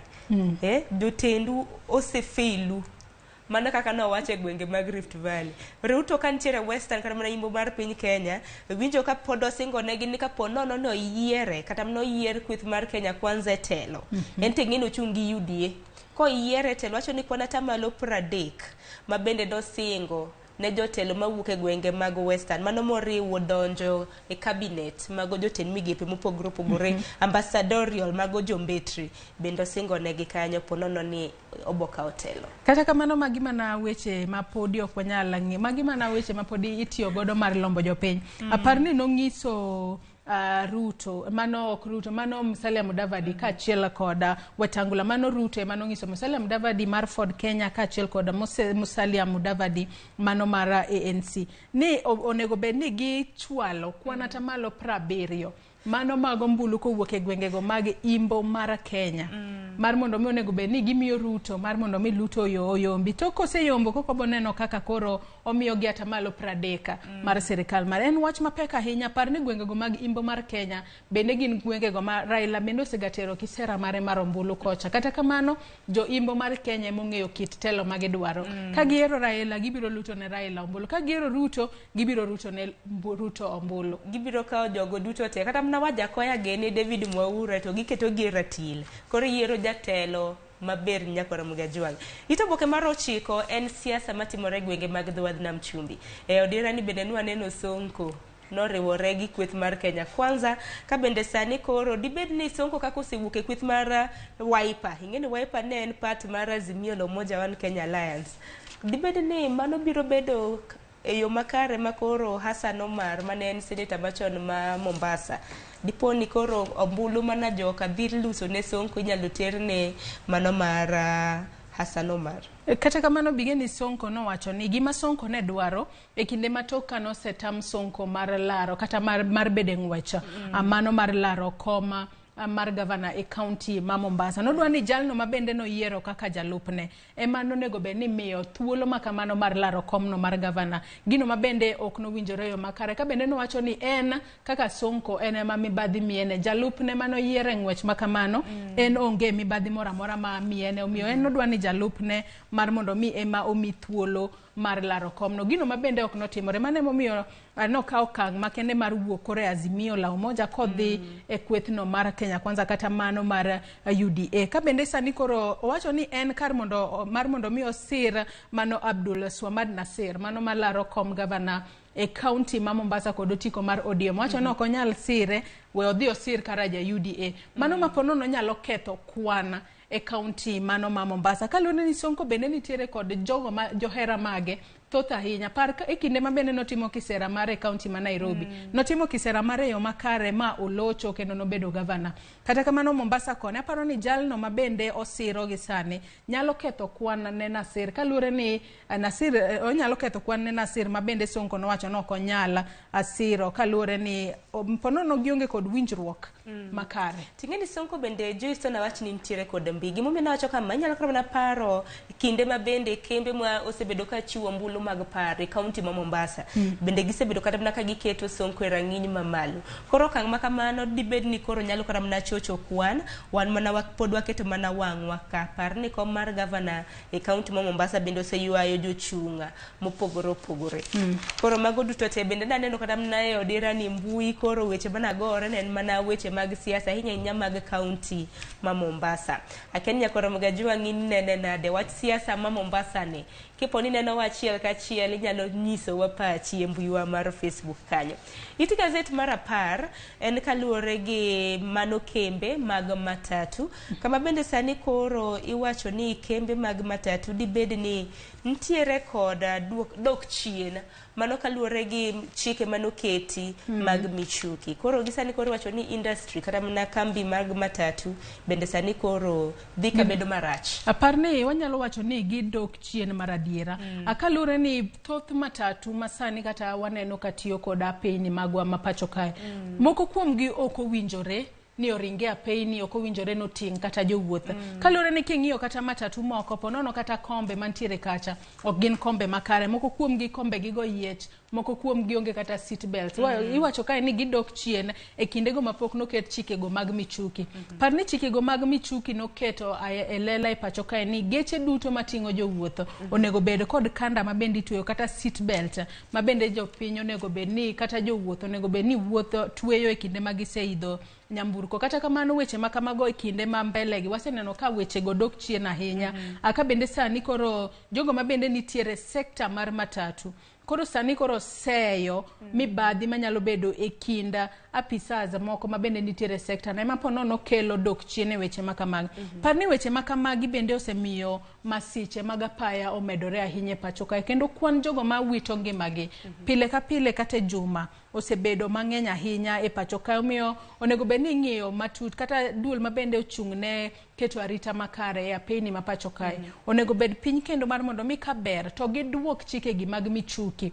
Akalure ni chike makamagi nokonyo ahinya mar duoko chien masiche mag apaya. Aka bende nyamburko duto ma onego bed ni tiyo kod apaya ma pacho kae onego ne ni giduto gintiere e okang' maber kata gintiere maber makapo nono kata kiwinjo masirano mabende notimore e aorano manithi mane kaunti ma Tharaka Nithi mabende jo mathoth ji manyalo romo 35 nowito ngimagi. Kani winjo kaka joneno ne loso kache wacho ni nyamburko makamano mar kambi no mar Modern Coast noonge kod brakes mage nok nen e yo makare nentiere kod ng'ikruok makoni kod kocha. Weche mabende dino bedo ka be ni michuki rules gi ne nitiere nyamburko makamano nok onego bed ni yie ne ringo e apaya kata ting'o jowuoth. Nonego bed ni gole apaya mondi tidhi non chal mare eka ibiro duoke bang'e. Omiyo dok chien kata weyo tiyo kod michuki rules gi kata chike mag michuki osemiyo joma thoth ahinya owito ngimagi. Gino monego bed ni irango e yo makare. Ka bende wang'iyo kanyo bende nitiere kuonde mabende kata gwenge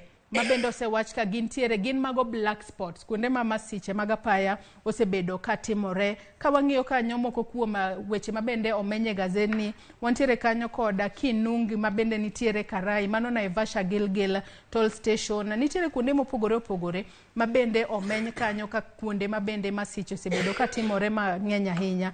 Bende wantiere kanyo kod Salga section mano manyalo bedo ni ringo kowuok gwenge mag Sobea, Salga, Miga, Sachaguan kachiel kod Mau Summit. Mago mana moko kuom kuonde mabende osemenya ka kuonde mabende gin black spots ma masiche mag apaya osebedo katimore ahinya. Wantiere nyaka kod gwengego mag Kiboswa e kaunti ma Kisumu, Daraja Mbili mano Bondo Junction, Thika Blue Post mano Sagana Bridge. Mago moko kuom black spots kuonde mag masiche mag apaya osebedo katimore kuonde monego bed ni nono ka e kinde mabende nyamburko matiyo kod geche kata tiyo kod apaya mantiere kuonde go onego bed ni nyamburko makamago bedo maber ma ponono ok nyala keto masira mora mora timore kanyo. To kata mana kaneno tipo mag black spots ahinya kuonde mabende black spots nitiere pacho kaneno ka gwenge mag Dhowadh Nam Chumbi nitiere gi black spots maromo 20 kiluwogi gi gwenge mag Rift Valley bang' mantiere ga 12 and then wantiere gi gwenge mag Nyanza mantiere gi 11. Koro chike mag michuki gi kaponi nyalo duogo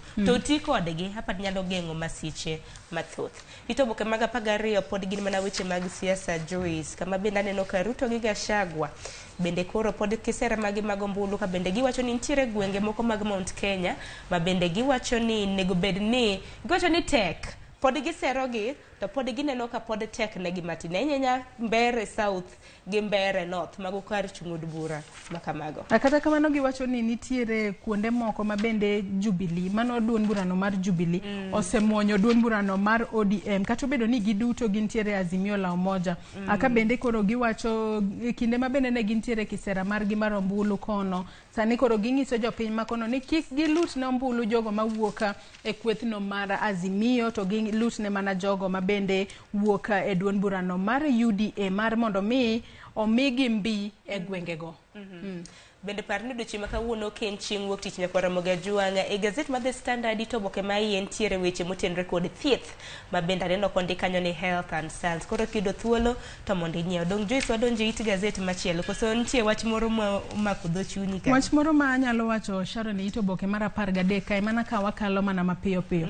Jopuonje go mabende puonjo mago nyithindo mantiere nasari kata ECDE. Sani kore county no ma Kirinyaga ne gibago ng'anyo mago moheo 400 mago jopuonje mag ECD. Sani koro gidwaro ni omed gi chudo. Akalore ni an kor kapacha Sharon kuwacha diere pacho kae. Jopuonje gi mag ECD onego bene chulo mabere pacho ka. Nyocha wanene county no ma Homa Bay no keta kata ne giketo korgi oraka mandiko gi eticha kaka jogo mabende gin permanent employees. Wach mabende ne ber ahinya akalore ni jopuonje go mag ECDE gin jopuonje mabende timo matek ahinya kindegi mabende gichako puonjo jopuonjre aka bende pod gitindo. Kata kamano nyakwara Ramogi Juang yieno mar mondo mi wakaw yoyo matin mondi eka waduog wadhi mbele kod gazet mar Daily Nation. Kik idhi mabor.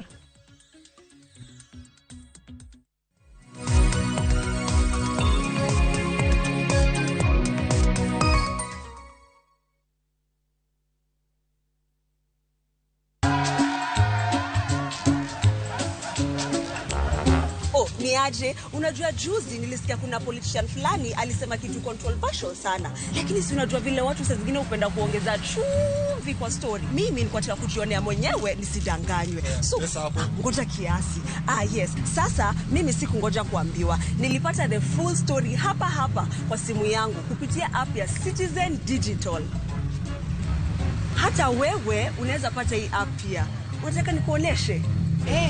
Stay informed on all the news and events as they happen across the country, the continent, and the world at large. Download Citizen Digital, Kenya's #1 news app.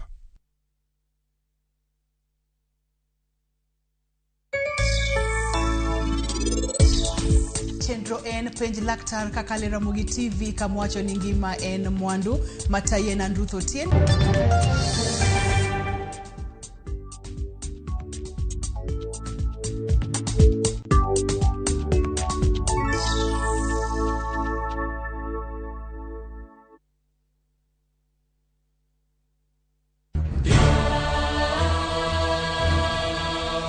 Gik masiko timore ngimane miyo bedo gi penjo mang'eny. Anyalo timo ni gima rach ahinya tapki. Nono nyalo bedo jasiki maduong'. Kabe onyalo bedo gi mor e ngimane. To hera ma en go kuom joode miyo temo umogi gi yore te. Ing'e ni kawuono tapki ochako miyi ngima machielo. Akwai ni ikonywa wate. Tapki wuok tich nyaka ngeso saa 2:15 e Ramogi TV.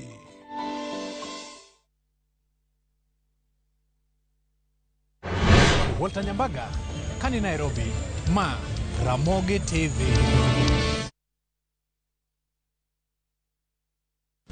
Mzai, ndio umepangaje tarehe 9 mwezi wa 8? Hujui ni holiday? Ala, leo tarehe 8.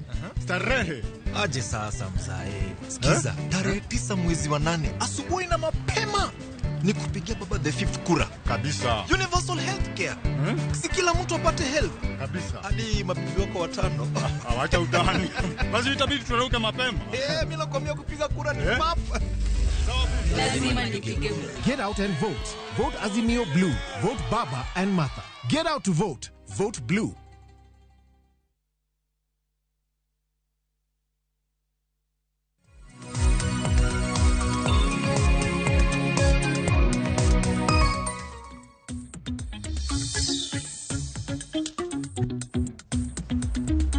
Nyakwara Ramogi Juang machiegni okang' mar 2 wadhi nyime gi nonro mar gazet. Okang' mokwongo mar nonro mar gazet nowaselidho ni gima gazet mar The Standard wacho. Gisani koro wane ni Daily Nation nitiere gang'o. Thuond wach mabende aneno ka gimiyo pek en kisera mag ombulu mabende dhi nyime e gwenge mag masawa mar piny Kenya. To Joyce, masawa mar piny Kenya ni bende ang'e ni thoth ombulu wuok kanyo. Koro neno Raila Odinga gi William Ruto tipo gi duto te oket ka. Ka koro wacho ni Ruto dibede ni nosekwalo ng'wech e chako timo kata mana campaigns mag gwenge mag Mount Kenya. To kata bedo ni Ruto nosechako soyo tiende e gwenge go mag Mount Kenya mano mapiyo. Sani koro iwacho ni ondika maber ni sani koro the slope is slippery. Matiende ni wanyalo wacho ni piny kier. Kalure ni nyaka sani ok inyala got ok nyala tuwenyo. Kitemo tuwenyo kama tikier. Parni Ruto kaachiel kod Raila ne oyiero jogo ma bedo jolupgi kowuok e gwengo mag masawa mar piny Kenya. Mar mondo mi gitema mar mondo gijiw jogo mantiere masawa mar piny Kenya mar mondo bi olutnegi ombulu. Ruto nitiere kod Rigathi Gachagua, Raila nitiere kod Martha Karua. Giduto gisebedo ka gitimo kisera margi mar ombulu. Weche ma kamagi timore kalure ni gisani kata siasa mawang'ni. Emo nyalo wacho ni onge jatelo moro amora mawuok e gwengego mag masawa mar piny Kenya malaro komno mar tend Kenya. Wanyalo wacho ni jo masawa mar piny Kenya koro sani gitemo mar neno ni e kind jotelo ariyogi koyier Ruto obiro kelonwa ber mane, koyier Raila obiro kelonwa ber mane. To parni kinde ma kata jotelo ariyogi odhi e kisera mar ombulu e gwengego mag masawa mar piny Kenya, Ruto kodhi kocha to temo duopi ne Raila. Raila bende kodhi kucha to temo duopi ne Ruto. Omiyo nyaka sani wanyalo wacho ni mana kaka isewacho ni got kier. Sani twenye nyalo bedo matek ahinya. Got kitemo kama tikier e lwar piny. Kata kamano wadong' gi ndalo 7 kende. Wabiro neno gima biro timore kapo nono gibiro bedo kod nyalo mar miyo jogo olok pachgi obiro rutnegi ombulu mane yiero mar dwe mar 8 higani. Nyakoro Mgajwang' mago duto te omi peke it gazet mar 2, 3, 4 gi 5 mano mar The Daily Nation. Padhi mana nyime it gazet mar 6 kanyo. Bende aneno tipo mag jolup Raila Odinga, mano Martha Karua kanyakla gi jalup William Ruto Rigathi Gachagua. Mano tipo ma bende chiw kanyo en kinde mana gimosore bang' kano dadhogi, mano dayo dhok jolup jochunga mar Kom10 piny Kenya. To bende ka ondik maber ni the evolution of Mount Kenya politics. Pono lokruok mosebedo e siasa ma bende nitiere e masawa mar piny Kenya nyaka sani. Wanyalo wacho ni masawa mar piny Kenya en kanyo ma bende koro jo Kenya ng'iyo. Ni gwengego mag masawa mar piny Kenya nitiere kod counties 10 ma bende nitiere kono. Ka bende wantiere kanyo kod jolut ombulu manyalo romo 5.1 mawuok e gwengego mag masawa mar piny Kenya. Maduto wanyalo wacho ni Raila kaachiel kod Ruto. Geto ni Karua kaachiel kod mano Raila ng'iyo Karua, Ruto ng'iyo Rigathi Gachagua mar mondo mi gitem lombo ji 5.1 gi obi olutnegi ombulu. Kalure ni e yiero ka yiero jalno monego be ni yombo e ng'wech mar laro Kom10 Kenya onego be ni yudo kwan atamalo mar ombulu 51. To thothne gwenge ombulu mathoth wuok mane gwengego mag masawa mar piny Kenya. Omiyo koro lokruok nyalo bedo ni nitiere e siasa go mag masawa mar piny Kenya monego be ni sani koro gigoyo kwano mariek mar lombo jo masawa mar piny Kenya obi olutnegi ombulu. Warito winjo tok yiero kwan mag ombulu maromo 5.1 mawuok e masawa mar piny Kenya. Ibo pogegi kata mana e yo machalo nade. It gazet mar 8 en mana ma bende napodwa wache gazet mar The Standard yepo mar Expressway ma bende no ya odiochieng' manyoro. It gazet mar 10 koro Raila koro wacho ni mondo Rigathi Gachagua nego bed ni thicho oko e dwaro mare mar laro Kom10 piny Kenya mano kaka jalup William Ruto.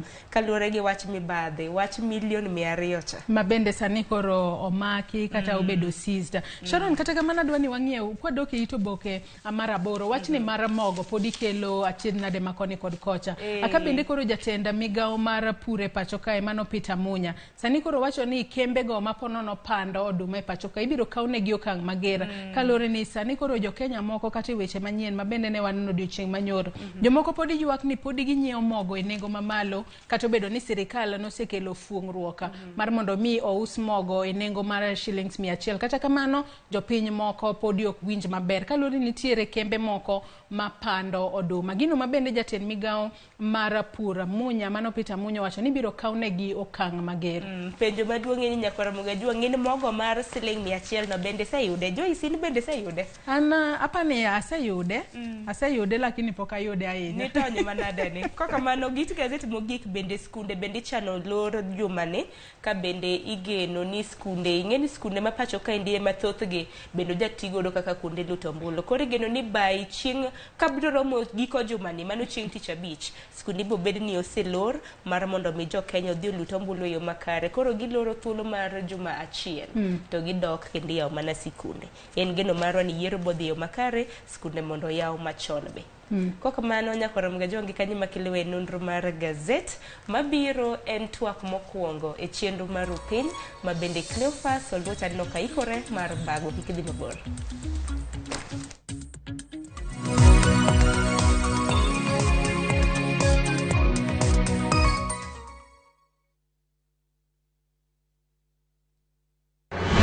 Chris Owino ka an Nairobi, ma Ramogi TV.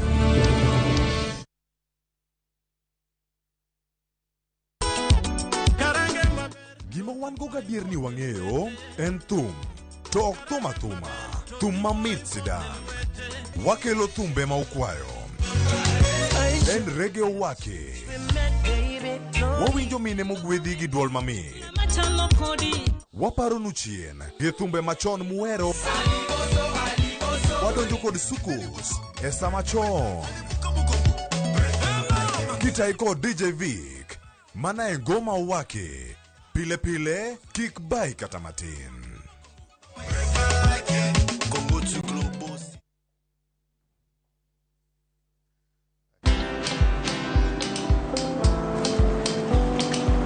Niaje?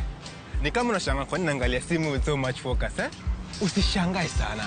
Nimekuwa ndani ya story kabisa. Ni kama ile hali ya juzi. Ni kama nilikuwa hapo iki happen. And when this new market was being opened, ni kama nilikuwa hapo tu. Hata vile local tourists for a special rate at the coast, I was there. And when this new road was being commissioned, I was right there. Na hata wewe, unaweza kuwa ndani ya story wherever you are. Just download Citizen Digital. Stay informed on all the news and events as they happen across the country, the continent, and the world at large. Download Citizen Digital, Kenya's #1 news app. Collect fare kwa boda au matatu ukitumia ViewPay cashless na uqualify for bima ya 100,000 shillings pamoja na medical cover ya 20k na permanent disability cover ya 100k kwa 5 bob pekee. Dial *236# today to start using ViewPay cashless.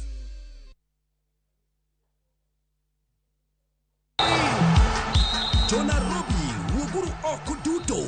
Ma, lich makiki ng'ato pimni. Wukti tarik achiel dwe mar aboro higaniendi, dwe keyo seche mamogo pongo mesa. Radio Ramogi kaachiel kod Ramogi TV komakore gi jothumbe makaluo e bwo mabula achiel mar Lake Region Music Association kama oting'o Amiso Twangu, Eli Totu, Emma Jalamu Pija, Dola Kabari Udadhiambu, Musa Jakadala the Joyman. E kin mamoko ma okwadwa pimo, biro e dhodi kanyo achiel kachiel mar mondo miyo mor, wachokre kendo wapim paro. Wabro chako gi Baba Dogo, Madhari, Huruma, Kariobangi, Buruburu, Umoja, Kayole, Mwiki, nyaka Kasarani. Koma koti chariyo tarik ariyo dwe mar aboro higaniendi, kure kochomo Kawangware, kaeto wadinore Kangemi, wamol mos. Headquarter Kibera Dala, kochomo Nairobi West, gi South B, nyaka Pipeline, Dono, kure kwatieke gi Umoja.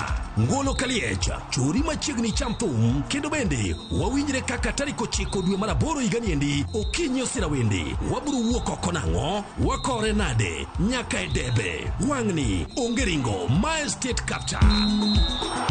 Radio Ramogi, Ramogi TV, obiro mayore yore.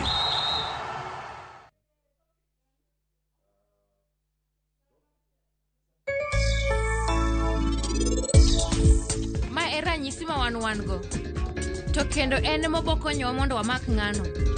Ang'o matimre ne baba? Mama, baba ngimane sani ntiere marach ahinya. Dongi neno, kin giseloyo wanyake paroni. Neno ka yweyo chande, to ini temo wachoni. Anang'eyo ni opatogo nyalo romo mana ng'ata achiel ot ka. To ng'ano en mana Shradha. Keke ngimane. Don kake to keke dhoge, kata ko thono nyalo chier.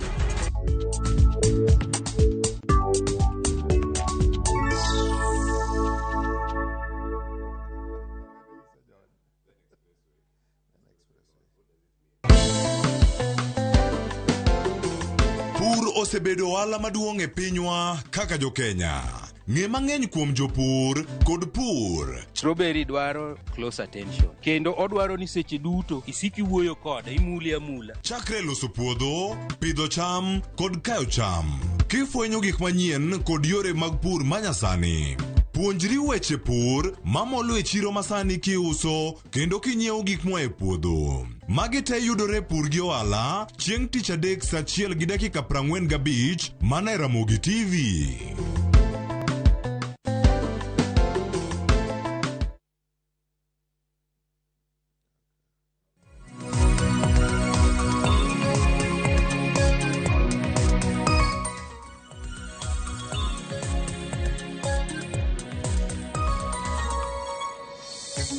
Yaore nyakora moge jwang kendo machiegni ma en chenro mar rupenyo kinyi maka wuono nyakora moge jwang kwabiro ni achiel kachiel mana bang' yudo gazet maka wuono mokelni kanyo koda Sharon Ong'aw kod Joyce Oduor wadhi nyime kinyi maka wuono wada mana rango ni gik mage mabende omipek kuonde mopogore opogore. Ma en chal mar piny Kenya odiochieng' maka wuono ka wachako toko kinyi maka wuono bende wabed kod ng'eyo ni gik mage ma osebedo katimore e piny Kenya. Nyakora moge jwang ikruok ne yiero dong mana ndalo 7 to chomo yiero maduong' madhi timore tarik 9 dwe ni mar 8 kanyo wanyalo koni kanyo ni happy new month machiegni mana ka wachako chenro ni masani bende gi jogo duto mantiere maneno wa e piny Kenya, jogo moke gwenge makaluo pinje maoko mabende dwa achiel kachiel orokni machiegni. Wantiere gi thuolo ni nyaka saa 2 mar okinyi kaka wanene pok ochako okinyi maka wuono. Tudri koda na achiel kachiel e Facebook mar Ramogi TV, mar YouTube bende mar Ramogi TV wantiere live kacha. Yudo achiel kachiel kono pachi kotoko twak mango okinyi maka wuono. Siasa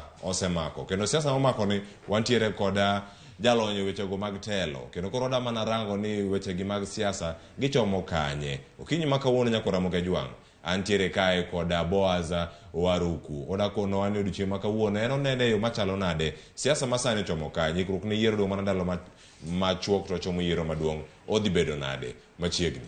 Erokamano Cleophas. En thuolo machielo ma wayudo mar twak Ramogi TV to kata sani ka odong' mana ndalo 7 to chomo yiero maduong' madhi timore tarik 9. Yes. Ini nene nade yiero ma kamae ikruok mar IBC ikruok mag oganda kampen migoyo ka gi kacha bende jo Kenya oikore ne dhi e debe tarik 9. Erokamano Cleophas. Mokwongo jo Kenya onego bed ka kone Nyasaye obongo nyakalaga kendo gigone erokamano. Nikech ang'o ok pinje duto yudo thuolo mondo mi otim gima watimo ni bang' higni 5 ka higni 5. Nitie pinje ma yudo ni loch gi telo ni mane lwet jomoko matin to bende ji oling'aling'o beda beda. To marwa ni neno ka nyaka ne wayud loch uhuru e higa 63 osebedo ni bang' higni 5 ka higni 5 kata nitie ndalo moko mobedo ma kata yiero no ok nwang'e ni natimore. Imiyo jo oganda thuolo mondo mi wabed wayier jok mwadwa ni mondo telnwa.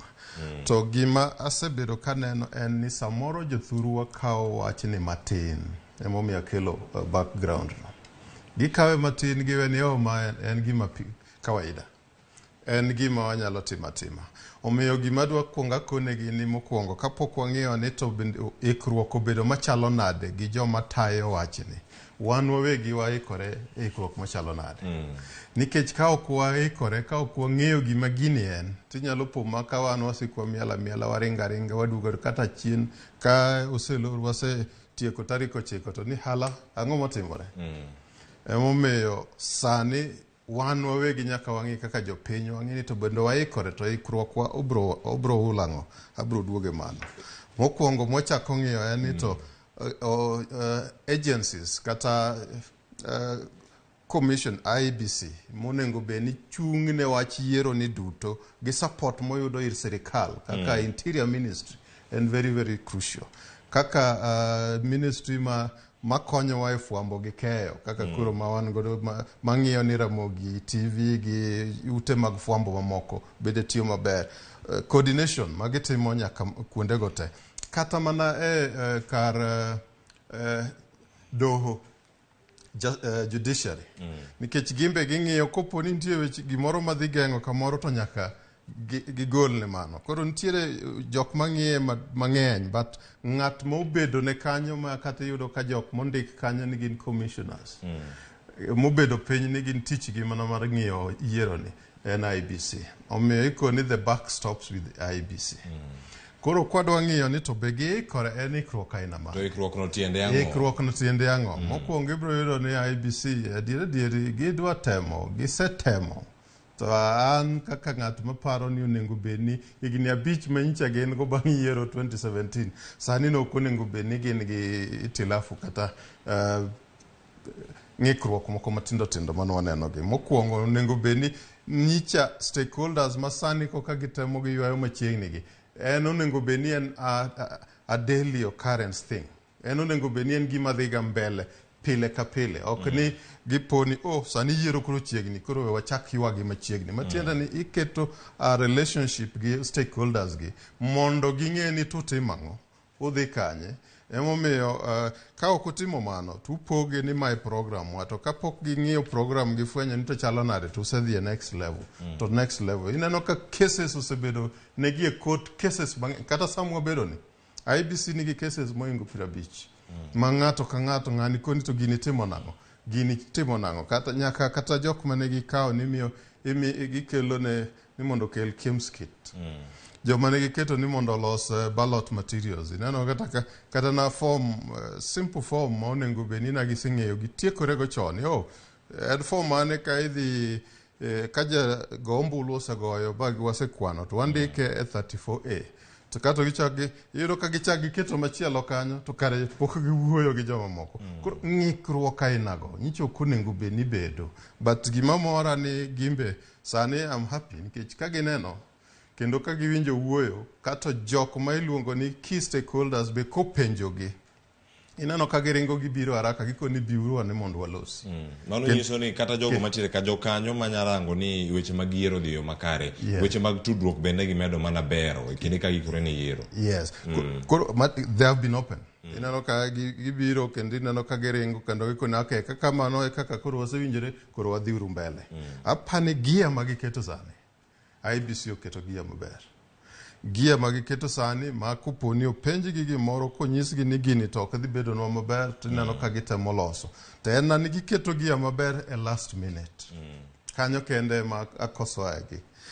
Mar ariyo gia machielo manyicho bendo nengo bed ni giketo maber kendo motegno chon en mar gi support ma giyudo kuond agencies mamoko gi. Nikech sani ka koro ineno gi ka koro gidhi gibedo gi waziri mar fwambo kata gi keyo ICT minister Joe Musheru. Tineno ka jomoko to chako mana paro machielo. Matiende ni they are not used to that kind of thing. Ok ging'iyo gi the fact ni ng'e ni seche ma IBC tiyo onego bed ni ikonyogi gi agencies gi bede sirikal mopogore opogore. To e bede mag sirikal mopogore opogore mana ka ng'adi Boaz nitiere wach moro mar jotend migepe mopogore opogore donjore e siasa. Kata neno ka IBC duogo romo kodgi jotend migepe gi liekore ni kata gin bende gintiere gi kuonde ma gichiwe sir.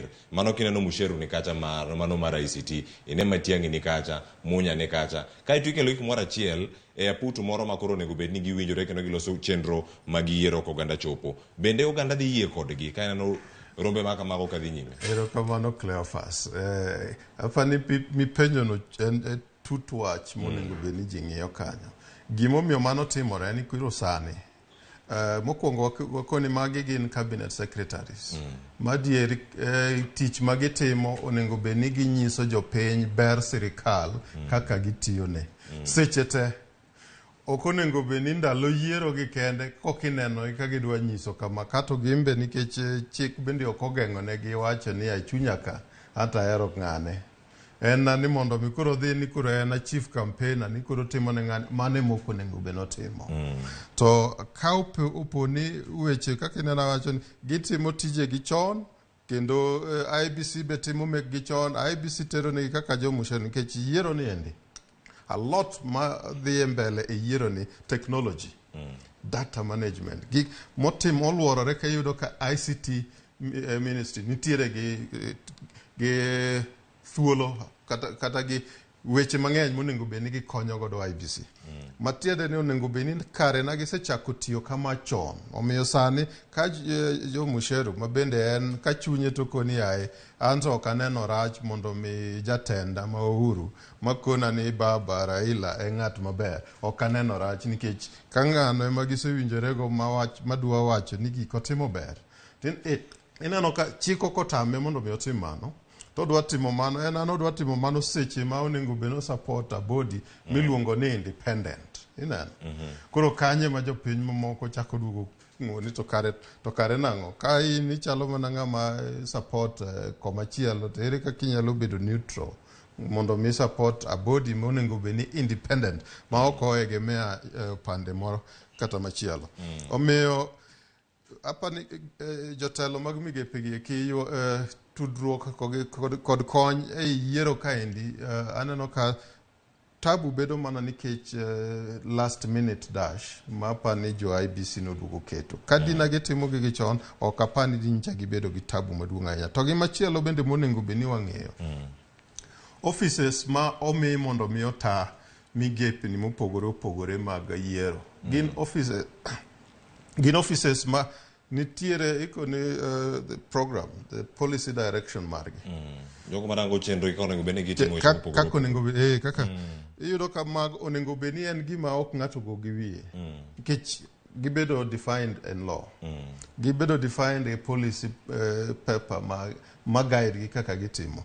Kwa mfano, kwa dhiye mar Interior Ministry, tich ne en ang'o? En ng'iyo ni wan gi obila moromo, kendo obila motiegore malong'o, kendo obila gi kata manodonjo manyien bende gisetudore kodgi gi agency matiyo tich midwa ni mondo gikonyni, mondo agency ni bonyisgi ni ng'e ni ka kibire opogore gi kidhi kamachielo.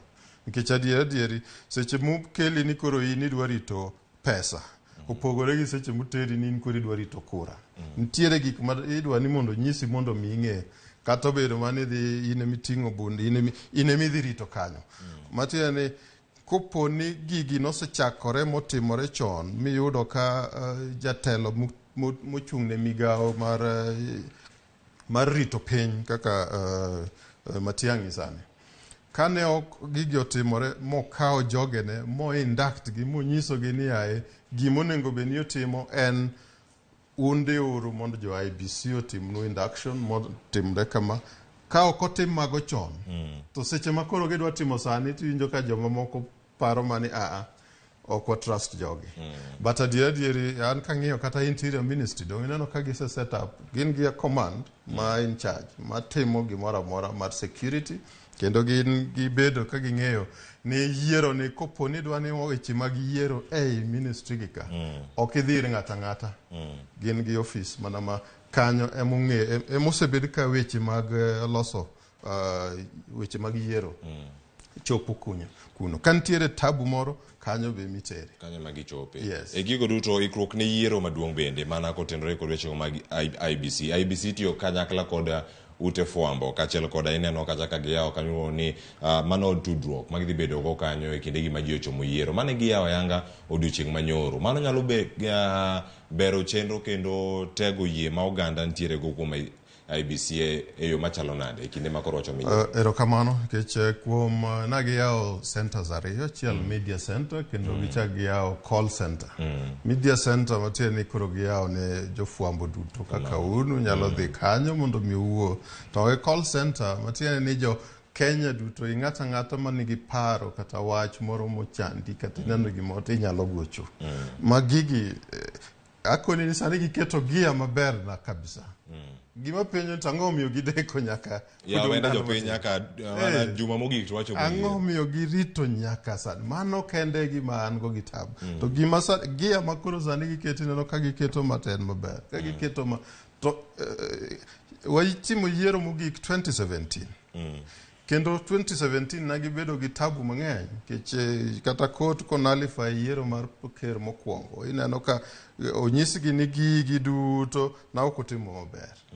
Mano onego bed ni gitimo gi chon ok ni sani koka gifix gi an kanyo kende man kod gi tabu. But gima gitimo ni giyawo centers gi miyo kata fwambo nikech jofwambo gi ute mag fwambo gi ema miyo jopiny be ng'eyo gima timore.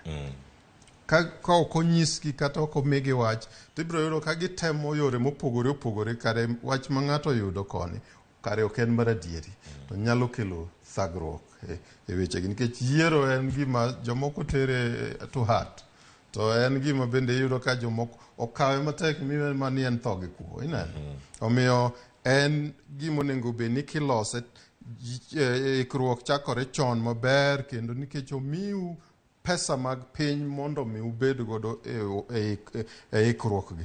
Ok onego bed ni utimo ubedo last minute people. Machielo bende aneno ka onego bed ni wang'iyo kuom preparedness margi. Jok ma onego bed ni dhi chung' ne yiero. Ineno kaka imanyogi, nitiere jomodhi e court ni koni aye to ang'o miyo list mugolo ni to upowago apoya kumuwuoke kodgi wakia, to kamupowagi to waneno ka jomoko muwuok mana konchiel. Mago ineno ka nyalo miyo ng'ato chako bedo gi paro moro ni koso nitie kaka nitie. Ineno to kendo seche ma mano ka awuoye level mane gikawo godo returning officers giketo counties, kendo ineno ka koro gichak giringo ma giketo nyaka ma constituencies.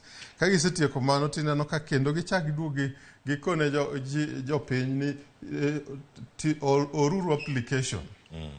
To kata kapok deadline mane giwacho ni mondo mi orgo application orumo, to aneno ka iwinjo jomoko seluongi training, jomoko koka idwa ni mondo mi opangi, kori wuoro ni to kare nagi coordinate nade. Momiyo adier machinery ma chung' ne yiero no en gima ok onego bed ni time mi ng'ato kata jopiny chak bedo gi to.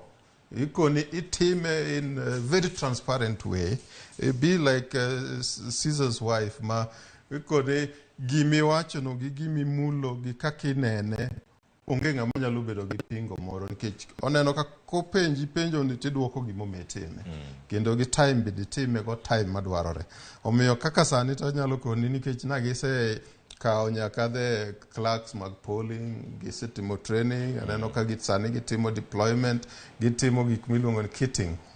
Yani mi gigo monego bed ni tiyogo nyaka kata jacket gini mondo mi kata kiwuotho kacha to ng'ani ong'e mane machacha endi ja IBC kata en na temporary officer to en ja IBC. Matiende ni seche mitiyo kamano koro kata an kabedo kara moro akawo chacha moro to aneno ka ibedo mopogore gi jachung' moro to ing'e ni paro nyaka donjna. Emomiyo kata call center ni koro bedo very useful. Kech kanyo to koni to koro ng'ama chalo kama monego bed ni apani en neutral ni ang'o miyo orado mana gi ng'at moro achiel seche mag odhiambo kata otieno ni kata ema gimadho godo chae kama bende en ng'at ma koso en ng'at ma konchiel. Mano imiyo jopiny bedo gi responsibility par konyi mondo ing'e ni yiero ni endi mabende en yiero ma truthful. Yawo wechegi mag tudruok bende ni gimoro ma IBC otimo yo moro makarana waring piyo nikech sa bende ka warango kanyo wechego mag siasa mosebedo katimore e konde mopogore opogore mar piny Kenya. Mokwongo wan gi mago campaign mane Azimio tere gwenge mano ma Nandi kachiel kod Eldoret, kaka machielo bende Kenya Kwanza e thuolo mokalo. Kidanga chaki Kenya Kwanza ka to bie mara Azimio kae. Ka irango kaka ne gimanyo ombulu ka gintiere mano Uasin Gishu. E kaunti ma Uasin Gishu kanyo koro kane giloso wada mana rango ni kopogore gi yiero gik mag bende makoro wada rango odiochieng' ma kawuono. Kenya Kwanza ka gintiere Uasin Gishu wacho gimoro ni voter turnout. Voter turnout ni wacho ni oganda wuok oko kendo goyo ombulu. Mane kisera mane wach maduong' ma gintiere go ka gigoyo campaign mano kochomo e wechego mag siasa makoro wadarango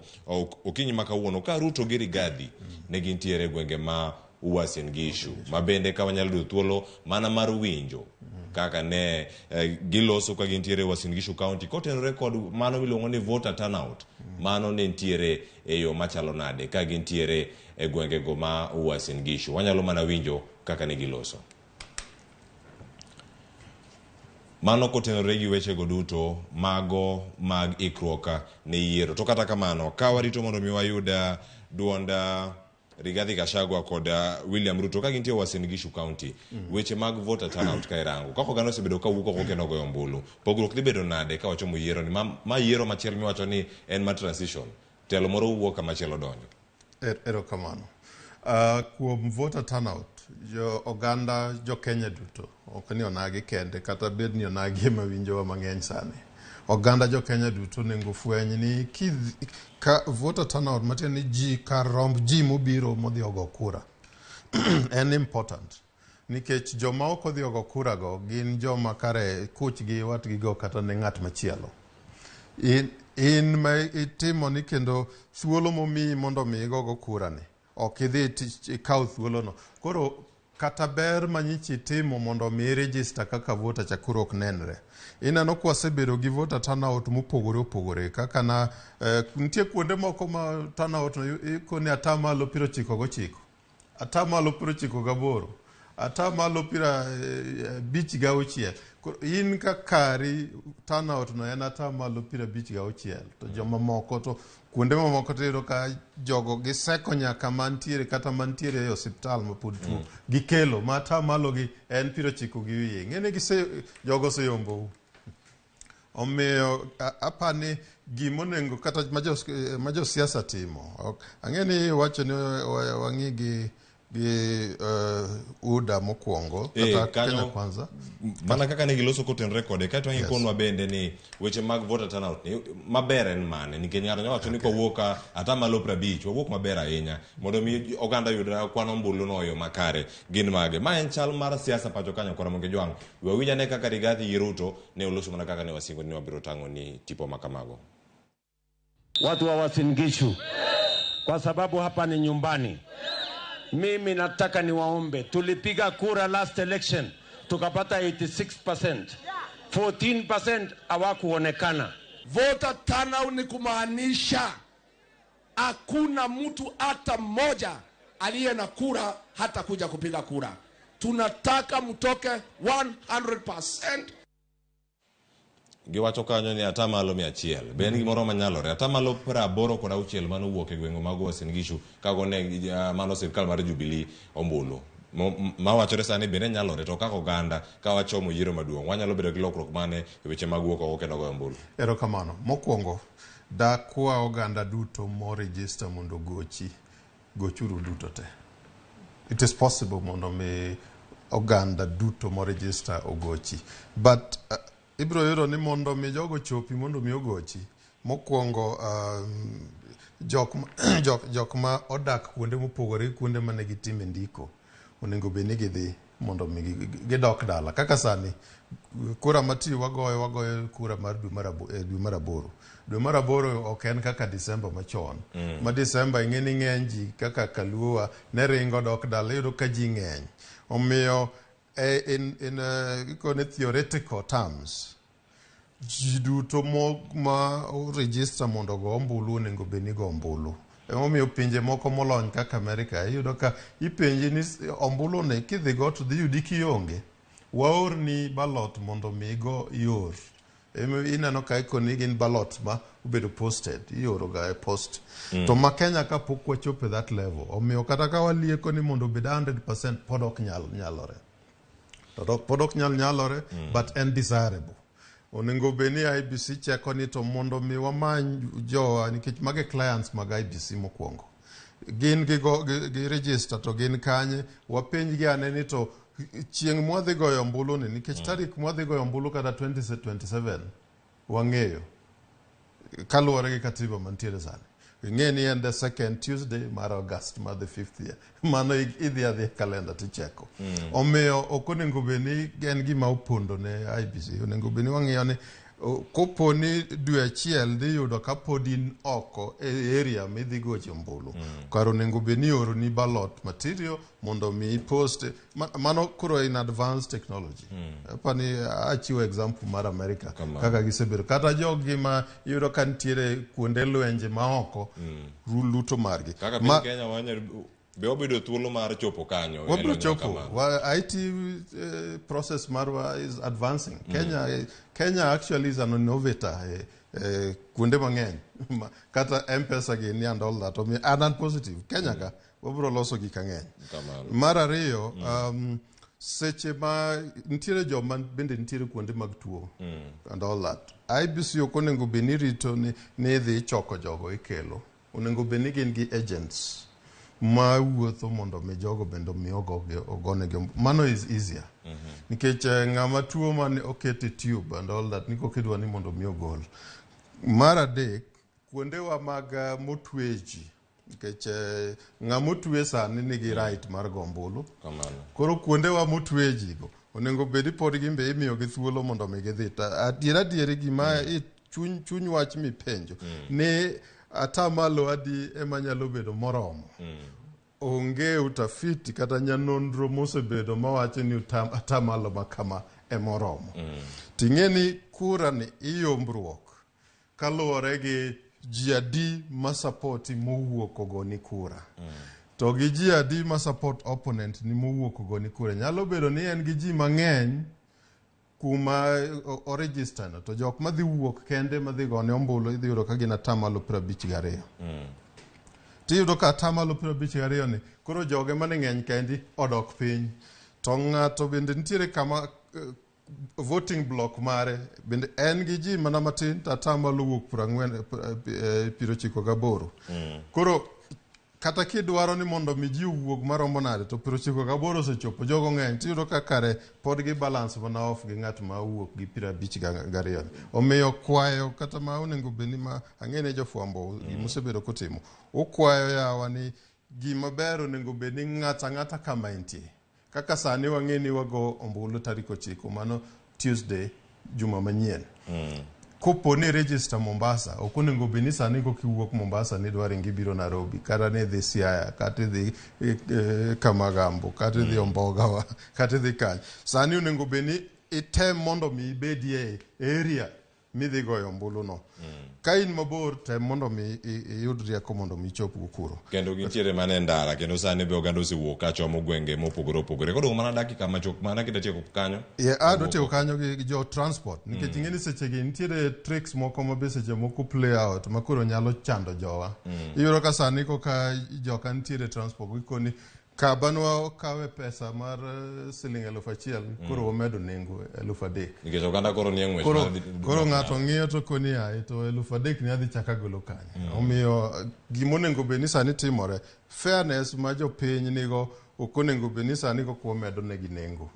Onengo be ni sani in fact wakonyo gi mondo mi kata nauli no dog piny mondo mi ji te oringo dhi. Apa ni mano appeal monengo be ni be. Mano nyalo konyo kendo wabiro medo mana luwo ni ute ayo wacho ni geche mopogore opogore gitimo campaign gikonyo oganda chopo dala e yo machalo nade. Kamachielo Azimio ne nitiere gwenge ma Eldoret kod mano ma Nandi. Wawinja ne kaka ja siasa matuklu gwenge go Manandi kod Eldoret Sally Kosgei ne oloso e romo makamano kachiel kod jotelo mamoko mantie kanyo mana ka wanyalo yudo gi kaka ne chal mar wach nitiere ka gintiere Nandi kachiel kod Kanu ma Uasin Gishu bomano ma Eldoret. Mimi sibanduki, nyinyi mtabanduka. Kwa hivyo sisi hatubanduki. Eldoret ni Azimio. Wacha waseme, watasema, watachoka. Sisi tunajua hapa sisi ni Azimio. Kaka injano weche gi bende mag siasa kaka irange kendo ka iwinjo ka Sally Kosgei en jal mosebedo kasiro ahinya jatend Azimio Raila Odinga kendo e thuolo ni duto ka intiere Uasin Gishu kacha en kama iwacho kacha ni en stronghold no mara UDA kata kwethno mar siasa mar Kenya Kwanza ka irange bang' twak makano kata romo makamano kitimo campaign inyalo kete pi mane.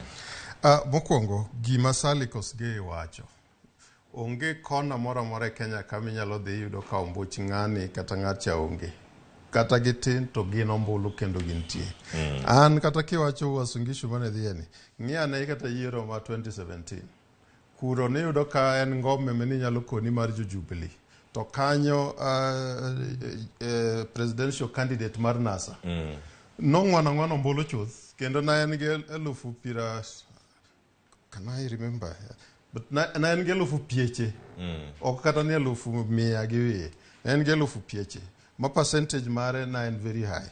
Omiyo ka Sally Kosgei wacho kamano nikech luwore gi kaka gimbe gisetudore gi jatelo mar Azimio to apa nitie gimoro bende maduong' manotemo wacho kacha nikech bang' ywaruok mar yiero ma 2007 nitiere yawa ma ka yiero chiegni ni to giringo nikech gikoni ka endi za hotspot to awinjo ka gima ne Sally Kosgei otemo wacho koni yae kik wabed gi buok nikech sirikal nitie kendo se ashua ni ng'ato ka ng'ato idhi rit maonge ng'ama nyalo ketho haki mare. Omiyo kik ubed gi buok mane momiyo inyalo yudo ka ng'ato koro ringo mondo mi odhi kuma ne ok register kata ombuche dhi nindo Koro gima nowacho ni joge Azimio bende nitiere kanyo, mano bende siasa. In bi wuoyo mana gi jogi mantiere kanyo, nikech mano kata stronghold mar ng'ama chielo, ng'ama koni ni stronghold no ok nyal loki gi paro maler to gi program ma jok mamoko gi osebedo ka wacho. Apani king'iyo campaigns, koro adwa mi in a nutshell, campaign masebedo kaneno. Aseneno ka kuom Azimio to gi Kenya Kwanza. Azimio chiegni osedonje konde gite kata kuonde miluongo ni bedroom ma jomoko. To Kenya Kwanza tibiro yudo kaka sani pok aneno kata Siaya, Kisumu, Malongo kata Homa Bay mago ng'e ni bedrock ma iluongo ni mar jo Azimio. Chal ka gima gin gi luoro moro koso ok ang'eyo mano. Takia gimomiyo onego bed ni gidhi adhiya kuonde go nikech jobochgi inyalo poma kata yudo 2-3 mago jogi nikech mano bende en ratiro margi. Mano be ratiro mari. Omiyo ayie kendo ahero gima seneno ka ineno gima nyicha Azimio timo ni koro geringo kuonde te kata ong'e ni ka endi osebedo matek manade. Pod gichopo. Pod ochopo mondo me kata gin kura ariyo go to gin jomo owinjo gimomiyo gidwa bedo telo. Kamano. Wach mar akeni wach ma nitie wach bende mosebedo ka wuok ma assign to Salikos Gay kane ashwaji ni kik ubed gi panic. Nikech ma osebedo ka wuok kaluwore gi weche ma seche moko wuok e lep josiasa joma campaign. Akeni kanye bidwa ni mondo waler matin. Wanyalo mana make mapiyo piyo kae to waranga ne aduoka mosebedo e kind Ruto kod Raila, mana Ruto kod Uhuru mana ka wasudo mapiyo piyo. Erokamano. Kora koni lep jasiasa en lep ma nikech jasiasa nigi influence mang'eny. Appeal monengo be ni kuongi ketnegi mang'eny kata jo kanisa naneno kata giwuoyo kata kidienje mopogore wacho ni yawa keturu kwe wekuru wuoya weche maseche moko okupimo maber. Nikech ka wuoyo mokalo tong' nyalo miyo wabedo gi tabu. To gi ywaruok kendo anyalo link up ineno ka ywaruok ma jalup ker oseketo bedo go gi jatende ma en ywaruok gi kakato sani kore wache ma koro chopo kama koro thoe iwuoye. Wanyalo winjo gi ane mano Ruto kachiel kod Uhuru aduoka mosebedo kanyo kata kan yawo expressway odiochieng' manyoro bende ne omake ngesu bende ne en kanyo mana ko nyalo winjo gi e koro nyakoro Ramogi Jwang kaka ne gitwak mana kapok otieko chenro okinyi ma kawuono kejo kaka wanene bende koro chiegni mana donje chenro mag okinyi ni maru piny. Wanyalo winjo kaka ne giloso. Wewe sasa unaanza kunithreaten mimi ati utanifanya nini? Bora usiue watoto wangu, lakini mimi na wewe tafadhali tuheshimiane. Kuna haja ya kuambia watu nataka kuua. Si mumenitusi karibu miaka 3. Kuna mtu amewaguza. Hiyo miaka 3 nimekuwa kwa kiti. Si nilikuwa na uwezo. Sasa wakati naenda kupatiana serikali na sina uwezo ndio niko na time ya kukutafuta. Piga story yako, uza sera zako, wachana na mimi. Mimi nafanya kazi yangu, nimalize. Nyinyi muende muombe kura. Wananchi wakiwapatia sawa, wakiwanyima, twende nyumbani pamoja. Shida iko wapi? Hata hawa wengine ni wetu. Lakini inaonekana they need time ya kutulia. Si ndio? Kuacha matusi, kuacha spidi nyingi na kujua ya kwamba kazi na ukweli washinda matusi na chuki. Wacha kuniletea maneno my friend. Wewe sukuma candidate yako bwana kitendawili. Unaniongelea nini? Sijui kama tunaelewana. Mr. President, please stop talking about me. Talk about your candidate. Maga josiasa ma wantiere go wach mari mogi kiwinjo kata magi beto. Erokamano nikech thuolo aneno kurumo. Josiasa ok onego bed ni wuoyo kaka koro waneno wach dhi mbele no. Mano miyo gimiluongo ni tension bede Kenya ka maduong' ahinya. Luorruok onego bedi e kind josiasa duto kata bed ni in mpinzani mar ng'ama chielo nikech opinzani ok oulo ni un jasik ng'ato. En ni opinion emopogorugo. Omiyo Kenya kato sani tabu duogo bedo ni offices ariyo madongo ema tungni no duogo bedo. Ing'eni japiny ma irito mang'iyo ni onego bed ni taye maber en gi buok. Omiyo apani duol monego bed ni waoro negi ni Tuliza Boy keluru kwe. Gini endi oken mar ni kuro en tho gi kuo. Ineno wach mani kopo ni okayude to kuro onge ng'ama yude. Attitude no konego bini bedo. We jopiny tarik 9 dwe mar 9 dhi amua. Ka gise amua e maber maler maonge chochni moro. Ng'ama oyombo omimu ma ocham. Ng'ama olo ogoni osir ng'ama oyombo no lwedo mondo mi tich odhi mbele. Nikech Kenya ni en Kenya wa duto. Jok malaro kombegi gin jo Kenya ka. Onge ng'at moa oko mobiro laro kombe. Omiyo Kenya en marwa duto, wakete uru kwe, wawe jok mago siasa gi wakonegi ni wadwa winjo sera ok wadwa winjo koko.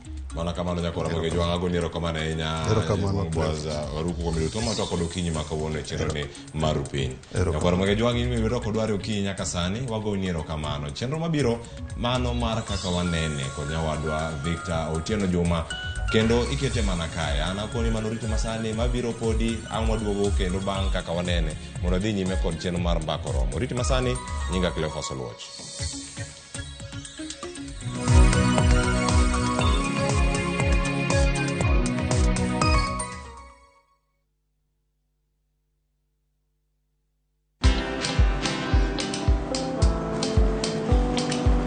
Niaje? Ni kama unashangaa kwa nini naangalia simu with so much focus Usishangae sana. Ni vile nimekuwa ndani ya story kabisa. Ni kama ile hali ya juzi. Ni kama nilikuwa hapo iki happen. And when this new market was being opened, ni kama nilikuwa hapo tu. Hata vile local tourists for a special rate at the coast, I was there. And when this new road was being commissioned, I was right there. Na hata wewe, unaweza kuwa ndani ya story wherever you are. Just download Citizen Digital. Stay informed on all the news and events as they happen across the country, the continent, and the world at large. Download Citizen Digital, Kenya's #1 news app.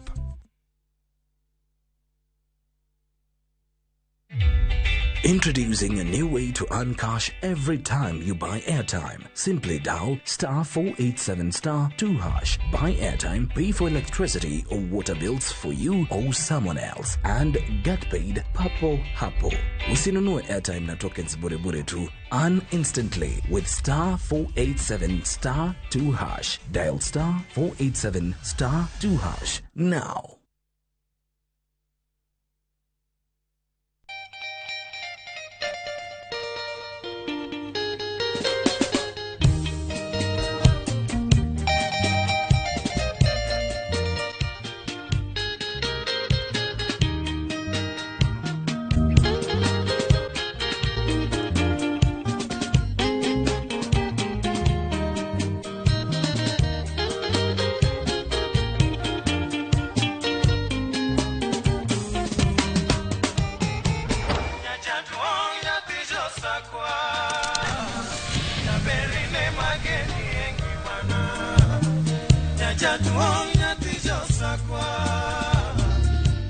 Radio Ramogi, Cartoon Jaluo. Radio Ramogi.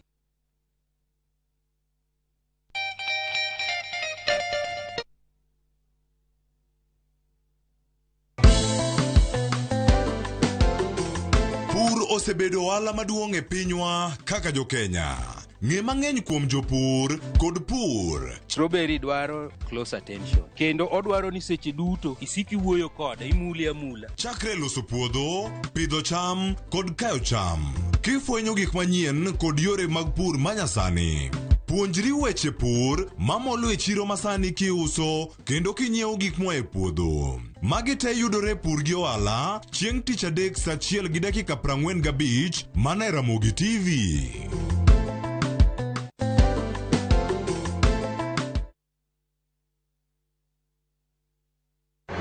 Dan Olonde Kani Nairobi, Ma Ramogi TV.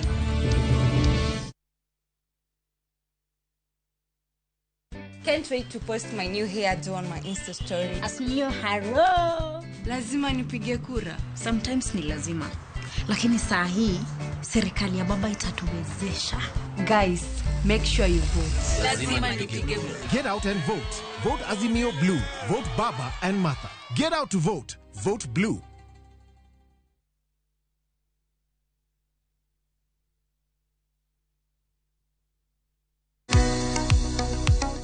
Be in kod penjo mora mora. Hello, penj laktar. Hello, daktar. Kata paro ma osebedo ka chandi ne wach ngima kod thieth. Wakeloni puonj maleo moa kuom lakteche molony e yore thieth te. Biro tero wachiel kachiel e yor puonj. Koro ka laktar oseneni wacho ni nigi tuo mar kansa, ma ema bedo ga stage mar 2. Chieng' wuok tich nyaka tich abich, wakeloni lakteche mopogore opogore ma biro puonji gimora mora e wach thieth kod bedo gi ngima makare. Riwri kod Ruth Otieno, sa 12 e penj laktar, mana e Ramogi TV.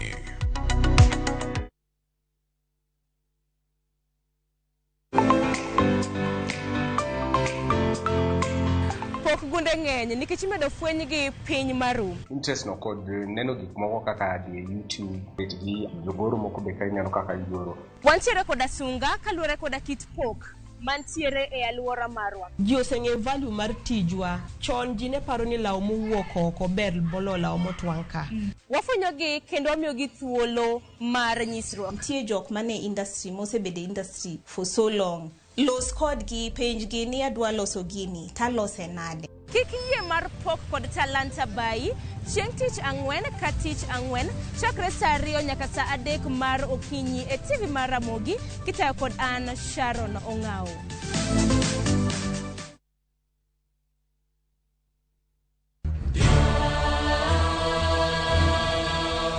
Gik masiko timore ngimane miyo bedo gi penjo mang'eny. Anyalo timo ni gima rach ahinya kapki. Nono nyalo bedo jasiki maduong'. Kabe onyalo bedo gi mor e ngimane.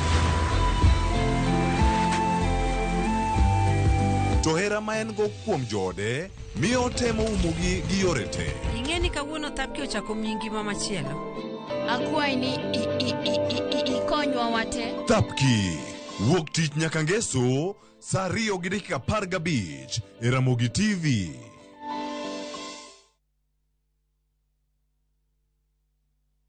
Mwenzangu, kwa siku hizi upatikani kwa simu, mara nakupigia mara busy, mara mteja, mara network issues.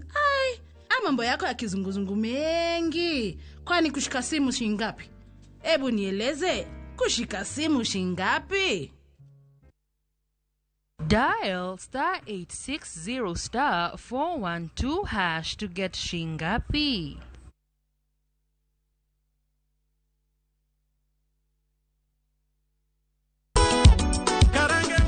Gima wan go gadier ni wang'eyo en thum, to ok thum athuma, thum mamit sidan. Wakelo thumbe ma ukwayo. En rege owake. Wawinjo mine mogwedhi gi duol mamit. Waparo nu chien gi thumbe machon muero. Wadonjo kod sukus e sama chon. Kitai kod DJ Vic, mana e ngoma owake. Pile pile, kik bai kata matin.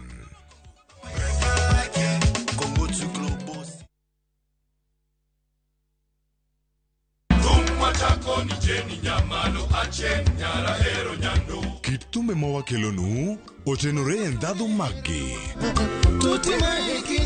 Ka wakiko gi makare, yud thumbe mihero mapacho ka. Kama mzuka umepanda twende mpaka chini. Kod pinje maoko. Baby follow my command like zombie. E chenro mag tiedero. Ngoma owake. Kimwaga pesa ndalegeza. Thum Dagmor. Ramogi Night. Etera diane dala. Magite mana e Ramogi TV.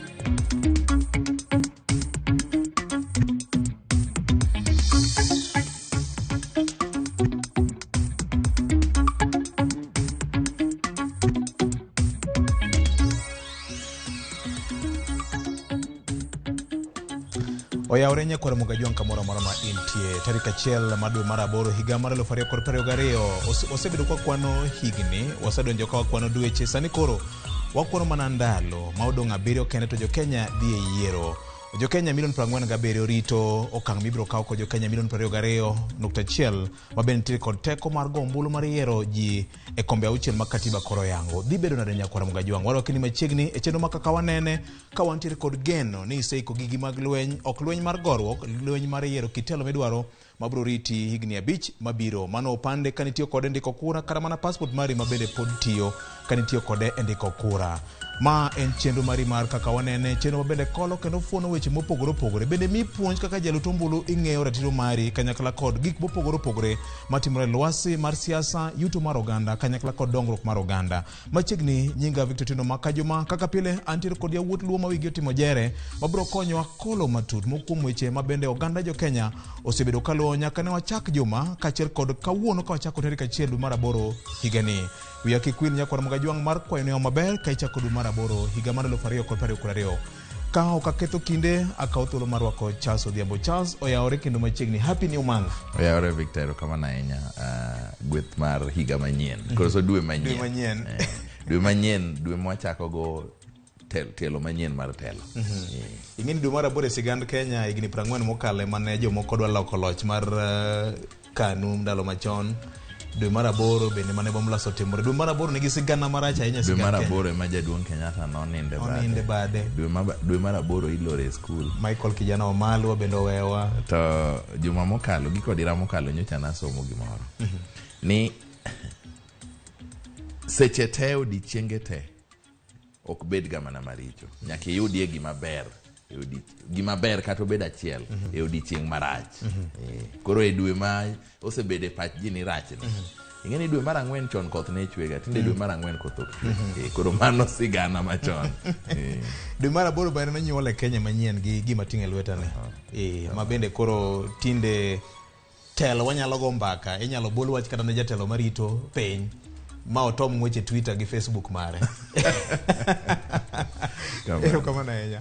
Eriko oyawore. Oyawore nya VOJ. Ero kamano. Ing'eni sama nadonjo kae to aneno kiting'o buk matin ni to apenjora ni to tinde VOJ olokiro kile kama loka.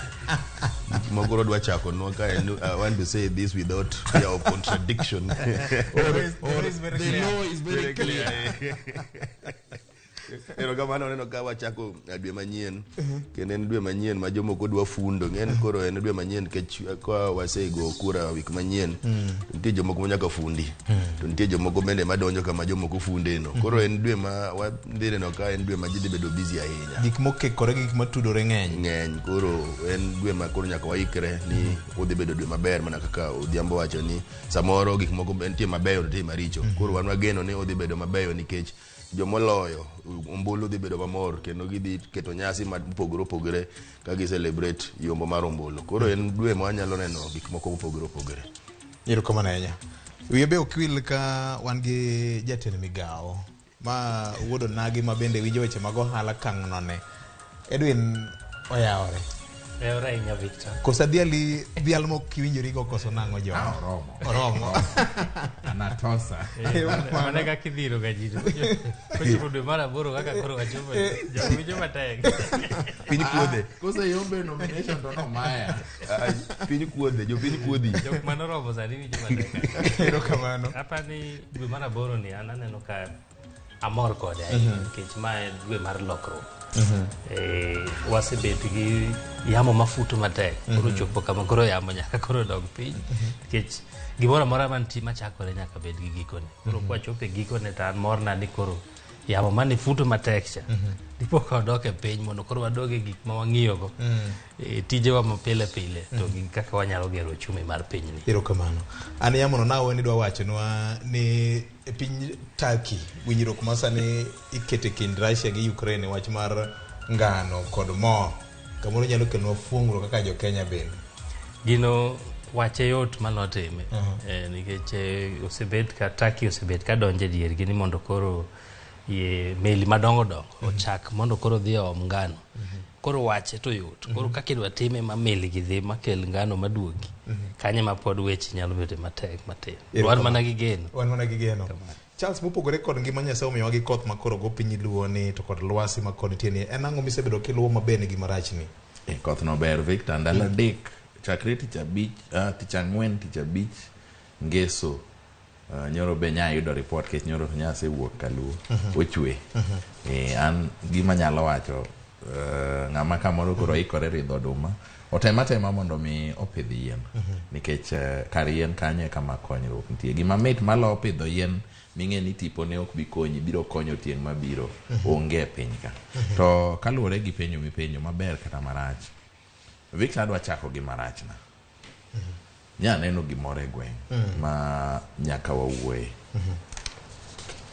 wuoro mar josiasa madwaro kombe matindo kawacho ni kombe matindo chakre ni kom gavana kadok piny ketho gima duong' nikech wach moro koro osieko sani manyalo miyo kwan mar jogo ombulu gwenge ma kaluo dhi bedo matin wachno en wach moro mosieko ni ombulu to goura agoya to ng'atu no ombuche ok dhi kwan koro ji jomadongo de kijende wachon koro achandra nang'o ka an Edwin ema dwaro to Edwin oseng'isa ni kagone ombulu to ok dhi kwan ombuche achandra nang'o marach moloyo ni jomoko bosieko gi wachno ni wadhi yudo dep jo independent wadhi wite aora ing'e ni nyaneno kitimo gima ber mokalo nyoro ka ing'iso ji no kaneno debe mondik ni mar ja independent ombulu ka en mar kom MP obed independent obed nochung' gi chama irwako gi e debe achiel so wach moro makoro propaganda en propaganda oonge tiende boko nego waketh sani wawuoye to gima nyafwenyo en ni odhi mono ji mang'eny wuok dhi go ombulu kech ogo chuny ji so Victor en gima rach maparo ni ka ne ber to jomochung' te ka Kenya lit negi adier kaka giwacho ni oganda lit negi gidwa kelo negi konyruok to giwe ji odhi ogo ombulu giwe donje weche ma giwe keto margi mbele malo mar jomoko malo ing'e ni kuom thuolo malach achiel kuom gik manosehinyowa ji ande wacho ni joma chunga ahinya to joma ne chung gi chama ma Migosi Raila Odinga nitie giketo dwach gi mbele malo dwach Migosi Raila emomiyo ka giseyudo ticket e nomination to ok gidewga kisera mar ombulu wang' ni koro no kete mohuya koro ji osieko gi propaganda mar ng'ane to kata lut ne ombulu to ok dhi kwan an aparo nadwa ng'iso ji gima ler gima nyo jo IBC be wacho ni ombulu te moluti e debe nyaka modong' e buk idhi kwan modong' e buk ikwan indiko bathe ni magi modong' mokogo moluti e debe ikwano ni magi mogo makare magi mogo marach idhi kwan ombulu te kik ng'ato ng'isi ni ombuchi kata lut ne ng'ane to idhi kwan te ok en ting' jasiasa mar wacho kamano ok en ting' jasiasa mar ng'iso ji ombulu midhi kwan gi ma ok dhi kwan mano tija IBC mar ariyo ng'at madwa luto sanduge mag ombulu e aora okaw odhi olut kata nam nikech by the time moselor sanduku osekwan ombulu moseyud duoko e polling station kiero tikaw i wang' kata ibiro rakori gi chik mbele onge gima biro mono koro jopiny akwayo ni gini lit na Victor emomiyo akaw thuolo malach akwayo jopiny ni kik gidonje e wach mar propaganda ni ombulu kata igone ng'ane ok dhi kwan idhi kwan ombulu te kik iluor dhi go ombulu ni biro lut sanduku e aora idhi kwan ombulu te idhi landi e polling station te gima ber na Victor ber na ni wang' ni jopiny riek omera ji dwa ywak ka josiasa mane yuko jamna dwa ywak marach nikech jopiny ofwenyo gimoro kara nyocha ne gi chiemo mane otende manoyaw ka kiwuoyo gi jopiny achiel kachiel to ng'isi ni ng'ane to wachama chama ang'e kuma dhi goyo ombulu so ji dhi ywak mbele ka ji dhi ywak marach joma yuko jamna gi dhi tur gi jamna magore piny mane gima ber na ni japiny wang' ni ong'e gimodwaro erokamano Charles wache malet manade ne omiya jamna dhi tur gi ji in mipogo pesa ni en ohala mane miloko nikech onge ng'ama dang' chiw pesa ne nono ka onge gimodhi yude ni ng'ato dwaro kom gavana utiyo gi siling milion 200 to kigo kwano gavana chamo milion 1 kom gavana bang' higni 5 to en gi milion 60 milion 140 dhi lwar gi yiend jamna kori kang'e ni yiend jamna ni yien moro ma keng kata kiyienge kama bade moro nyalo jakore goyi kama yienge no erokamano Nyerik maber ni gimarach ni mapiyo piyo. Maber na en ni waneno ka nyoro watimo gimoro maduong' e pacho kae. Nyoro wa launch kama jofwambo gi keyo biro rome e Bomas of Kenya, kendo gibiro miyo jo Kenya weche kaka wuok counties. Mara paro en gima timore maber nikech en gima kuongo timore. Wasega bedo kwa loso gigo, lakini ok wabed ga gima duong' kama waloso nyoro, kama jofwambo keyo biro budhe, gibiro madhe chai to gimiyo jo Kenya habari kaka yudore. Mano ema nyacho ne gima timore maduong' kabisa, en gima milestone ma kata yiero mabiro biro biro mana luwo gima ne watimo nyoro no. Tape aparo ni en gima Charles Odhiambo no wache jomo kalo chien ni remar IBC en gima iluongo ni strategic communication ema margi ne ok ber mokalo. Ni ka ginyalo bedo gi kinde moro mar bedo gi kanyono ma gichiwo ne jopiny maleng' okang' kokang' gima gitimo pile ka pile. Jopiny nyalo bedo gi geno kuomgi. Mano e gigo duto mane wasebedo ka wawinjore gi IBC kuom winjruok mane wakete koko wan ka jotelo mochung' ne ute fwambo to gi IBC ni onego bed ni IBC tudre gi jo Kenya kinde ka kinde mondo jo Kenya kik bed gi luoro kendo kik bed gi paro to en ang'o matimre gi gima timre. Koro mane monyoro waloso kama romo no biro bede chakre kawuono saa 8 ka saa 8 odiechieng' IBC bo wuoyo gi jo Kenya e press center manyo waloso nyoro. Victor de kauna check na ka IBC. Ora. Wan gi jatelo mochung' ne ga mago menda ga. Nyalo ng'iyo ni kaka inyalo geni check. Erokamano. Kendo kaka Charles nowacho na pani jo IBC no winje maler mokalo Edwin. Mano kang' maber ahinya. Check ne makora dhi omane. To an gima kawi apoko weli gima chali no wacho mbulu. Bedo ni iluor ni bokwalo mbulu. Mane makoro nego midhi go mbulu matek mogik. Kech okapar ka unyago mbulu wan ji ang'wen gi wago mbulu ne ng'at achiel to kwalde. Kata ka ni kwelo no. Kora pani kiluor ni bokwale kaka ing'isi ni bowite awra. Koro mae monego mijingo mar dhi goye mogik. To an gimomora juma ni kawi apoko wil ni nyoro neo apaya mar expressway no sidha yanga. Apaya moro bende mar Eastern Bypass bende no sidha yanga. To gima no mora ni kare nyalo gera apaya gi dweche 6. Apaya mar kilomita 27 gi dweche 6. Apaya mar expressway mar kilomita 27 mabe oger malo. Mano chan ger gi dweche 36 oger gi dweche 18. Kare gigi nyalore nikech nitie nderni moko dala koni ma kilomita 5 osekawo higni 6. Kori wuoro ni kare wach ma Kisumu boys kidhi kaka mega ginene junction ma mamboleo gacha moro au donglo wach nwa ma ngong kidhi suswa ngong kidhi suswa sani koro higni 3 higni 4 higni 5 koro dhi chomo bodo dong kilomita 10 ma pod olinga tingni bochung kidhi kucho tingni olinga kanyo. Koro an apandi mano nongiswa ni kare gik nyalore en mana ni gik machalo kaka nawinjo ka Medusa Oginga mar Kura wacho ni koketo menda moket thenge ni mayo nego ger go ndara to gedo ok bed matek. To ko be ni en gimo chaki to budget podongi kore ichake kore kidhi many pesa mane makelo seche moko ama kantie mibadhi mang'eny e diere ka. Tapani magi be no riwore gi ndalo yiero koro magi ulemo mwayudo mae jamna wan wayuko kaka jo Kenya ni kare ka ndalo yiero to kilomita 27 dweche 6 oserumo. Koso di bene gimo miyo orwe piyo nikech private public partnership e kind Kenya kod China. Inya wacho kamano expressway Eastern Bypass en sirikal mar Kenya. Kata dual carriage ma wuok Murang'a kochomo Sagana macho be sirikal ma sirikal. Koro gigi nyalore. Kik wabed ni warito ndara mar kilomita 5 higni 6 ni mane kaka en ga ok en ga kamano. Erokamano. Mana kamano nyakwar Mgajwang' wibe kikwilo obro bedo kod nyawadwa John Riaga kani Kisumu mana achiel ariyo adek mamoko weche mag tudruok ma pod watemo kolo gi Medusa Mawa. Kao kamano nyakwar Mgajwang' wadonje chuny wach ma kawuono en the presidency tiende nang'o to nego tim ang'o to e wang' jopiny onego beni otiyo nade.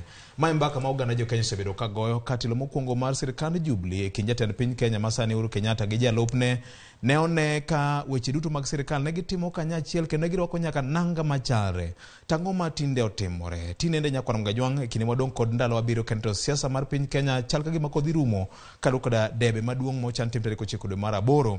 En jatend piny Kenya Uhuru Kenyatta gi jalupne osebedo ka duokore wach ma tinendo omako dho oganda jo Kenya. To ang'o ma ji ariyogi magin jotelo magin gi jok maluwogi kendo jok mawinjogi nigo e pachgi? Onyena kaka jatend piny Kenya Uhuru Kenyatta nobuko wach gi aduoka mane jalupne ne ochako duokego masani koro lokore thuon wach ma ji go e mbaka e paw siasa. Tafadhali bwana rais, you shouldn't be the source of threats in Kenya. Wacha kutisha wa Kenya. Kazi yako ni kuhakikisha kwamba Wakenya wote wako salama. Wacha kutuambia ya kwamba tutakujua wewe ni rais. Sisi ndio tulikuchagua na tulikuchagua uwe rais wa Kenya. Wacha kututisha. Sisi hapana watu wa kutishwa. Wachana na William Ruto. I supported you when you needed a man to support you. If you do not want to support me, leave me. Nitusi karibu miaka 3 kuna mtu amewaguza. Hiyo miaka 3 nimekuwa kwa kiti. Sindikuwa na uwezo. Sasa wakati naenda kupatiana serikali na sina uwezo ndio niko na time ya kukutafuta. Piga story yako, uza sera zako, wachana na mimi. Mimi nafanya kazi yangu, nimalize. Nyinyi muende muombe kura. Wananchi wakiwapatia sawa, wakiwanyima, twende nyumbani pamoja. Shida iko wapi? I want to urge all of us to maintain peace during the remaining campaign period and on and after the date of the election. Jomoko nyalo wacho ni jatend piny Kenya koro golo koke. Osebedo kolenga menga ko wacho no ni igni adek osebedo ka ito mayanja na lenga. Charles, the presidency ni anyalo paro kanyo jal malaro ko mar governor county ma Machakos ando wacho ni gini okreu en mar ngada chiel kende. Tiende nang'o to e wang' jopiny onego bed ni obedo nade? Buk mi wacho ni no wabedo go dwe mar 8 higa 2010. Pok kore gatache oyangore maber ne jopiny to kata mana jotelo. Katiba ineno ka kata mana okinde be ineno ka buche mang'eny ringi dhi e doho. Sani winjo ni IBC to gi duond buche ariyo madongo dwa ringo dhi e doho e wach kia form mane kia mondo doho mar Supreme otim negi ang'o, olok negi, o interpret negi gimondik. Tiende ni pod ok wawinjie maber, ma pod dwaro ni nyaka katiba ni ema nokelo wach mar presidency ma en office. En office ma dhano ema betie.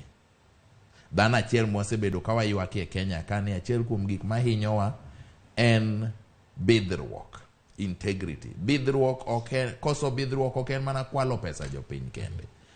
Ing'eni ka in jatelo tichung' iolo pi e bath ndara e tie skul nyithindo neni. Mani ing'eni koso bidhruok. Ka in jatelo timeri gori piny e mtaro jopiny mitelo ne gikalo neni. Mani ing'eni koso bidhruok. So bidhruok ok en kwalo pesa jopiny kende.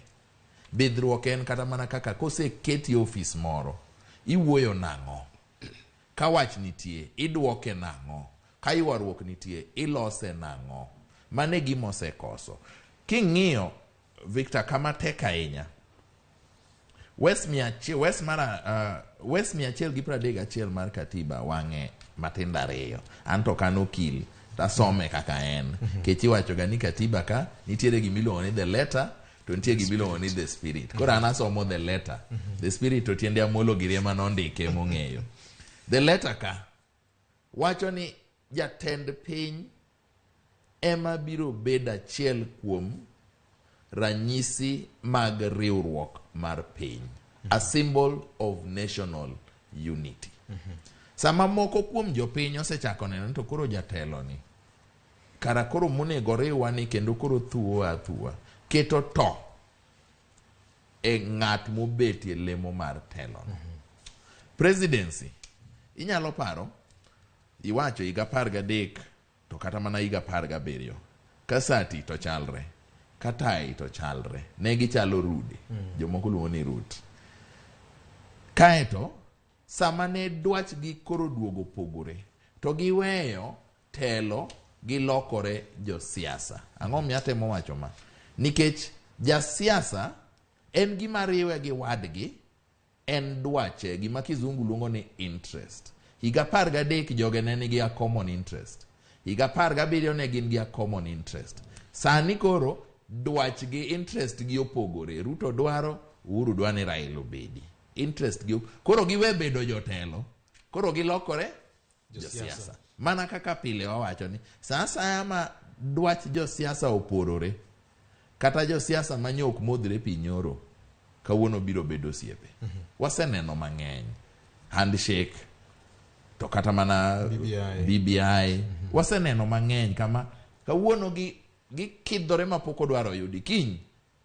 Gino siepe matimata. Victor, kawuono tarik 1 dwe mar 8 higa 2022. Ka Nyasaye pod omedi ngima kata ka onge, ok bitieko higni 5 kapok migosi Raila Odinga gi migosi William Ruto obedo piny owacho dhok achiel. Akoni nono.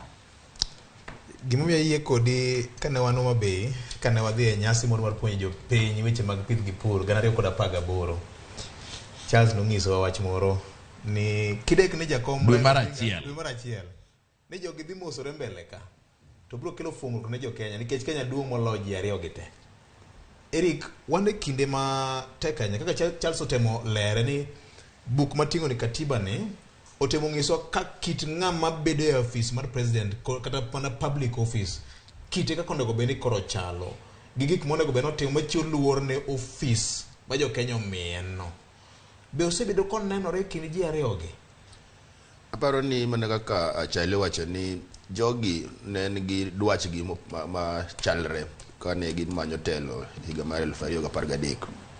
Kanya duoki chien kanyo higa mar 2008 bang'e kane jo Kenya osechako gore chieng' mane yiero speaker Kenneth Marende kendo ne wane bunge kanyo gi chali ka Migosi Ruto ne en komoro achiel to Migosi Uhuru ne komoro achiel. Jogi ne ng'in jogo manyalo gore amen makata kane thuolo wen gi matin e bunge kanyo to ng'ato ne luar gi wadgi piny. Kachopo higa mar 2013 tiyudo kendo jogi koro kendo mosore kendo gigo mbaka kendo girwako sede machal ka iwajo gi tai machal. Sani koro kendo wachopo higa mar 2022 iyudo koro jogi kendo dwachgi koro gineno kopogore kendo gigo koko e ndara. To gima da wacho en ni chik wanyalo luwo chik. To gima chando e pacho ka en ni chike maricho wahero bedo gi joma chike girijo kendo hero gik manjore. Emomiyo iyudo ka sani jotelo ma onego bed ni keto jo Kenya kanyakla ema goro go koko kendo yanyore e ang'enge ka ji neno. Nitiere pinje maoko madhi maber to ging'o katiba en mana ni ging'iyo giluwo chike kendo giluwo gigo mobedo ma jotelo onego bed ni timo. Kidhi kaka piny mar Britain ging'o katiba. Onge katiba mondiki. Onge katiba mondiki to gitiyo gi chike ma onego bed ni dhano luwo. Gin ging'iyo kaka to ka ir jatelo ere kaka onego bed ni itiyo ne jopiny kendo ing'iro bedo ranyisi maber. Onego bed ni kin jatelo nitiere jogo monego bed ni higni mabiro kata gibedo nyithindo. Anyalo paro diere mane wadongo ka pod watindo ne nitiere jogo mane kineno iparo ni nyalo bedo kaka ng'ano. To sani koro ineno ka nikech ne ging'iso ranyisi maber ka gin gi telo kendo ka giwuoyo gi oganda.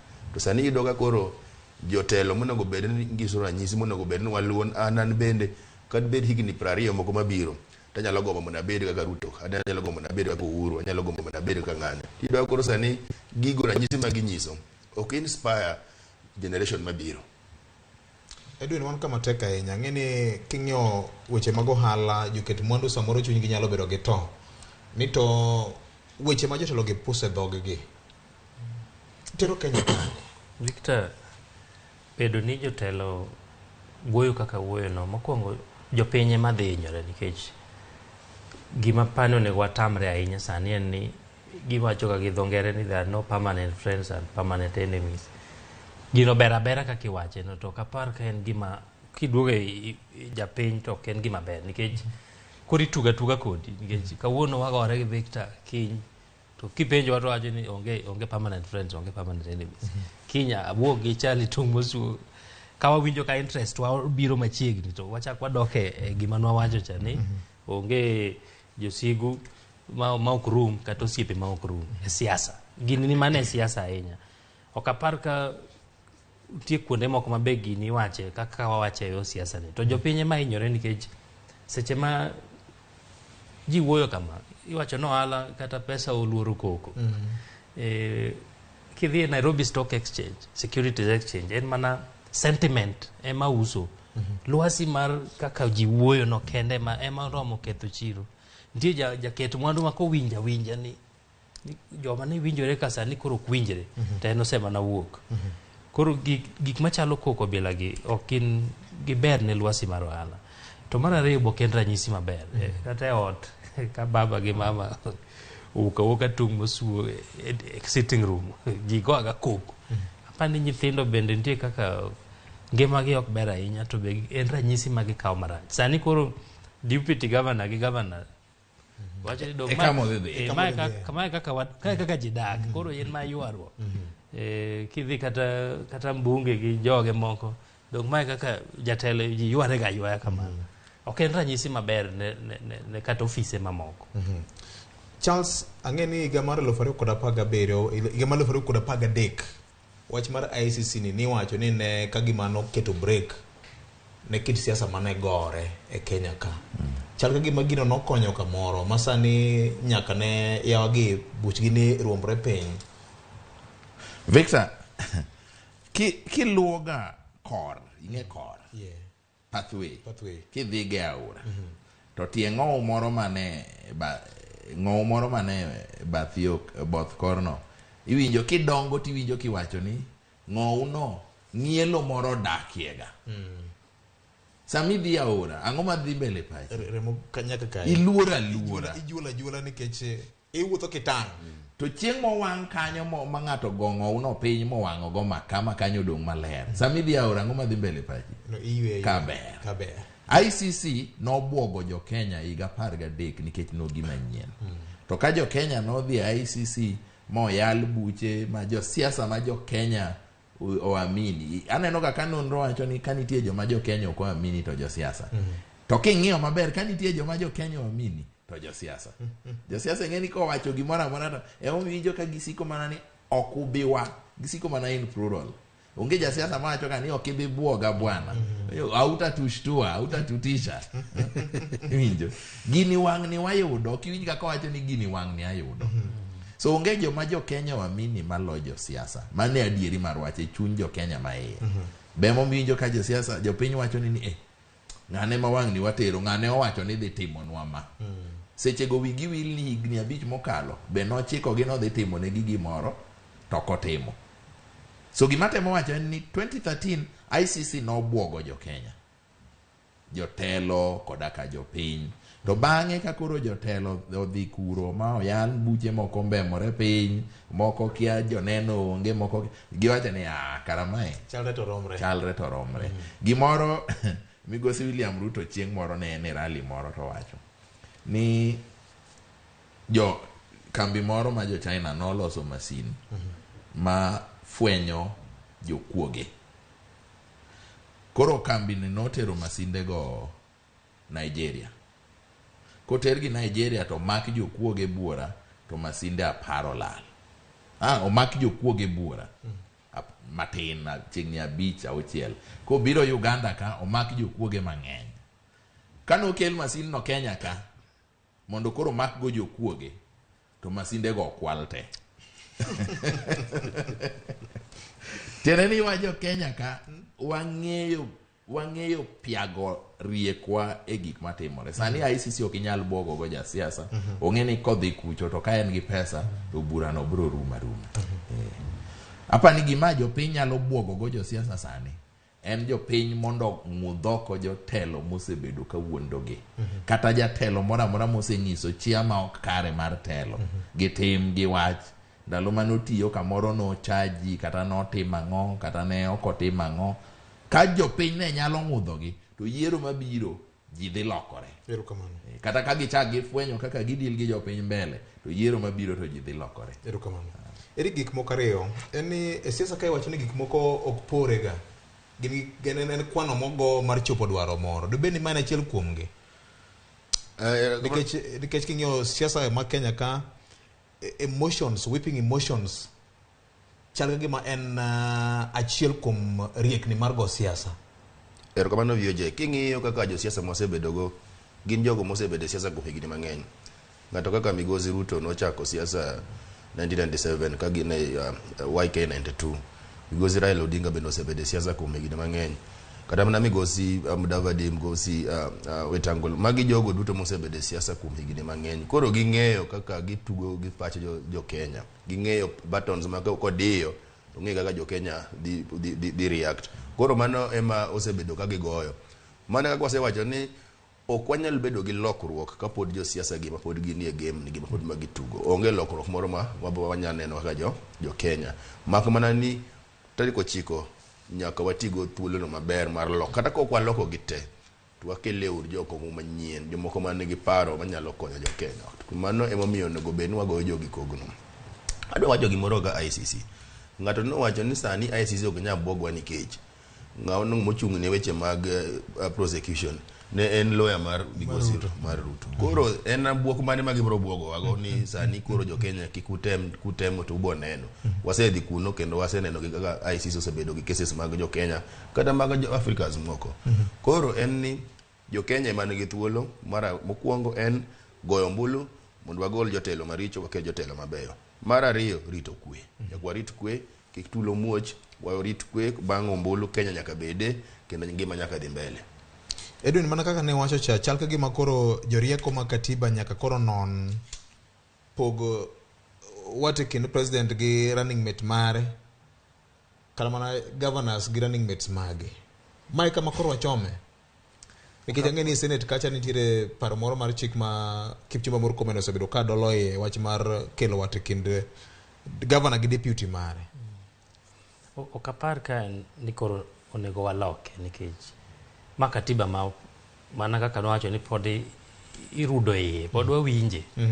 To ok apar ka bedo ni ji ariyo ok wuo maber e wi jowetegi koro nyalo miyo walok kaka katiba en. Katiba no be momiyo apani okang' mwasegoyo mang'eny osebedo nikech kada bed ni jatend piny Kenya oyiene riembo jalupne mayot. Akia ni koro wan e okang' machalo nade. To kata kamano an gima ng'e ni katiba ni mae berne.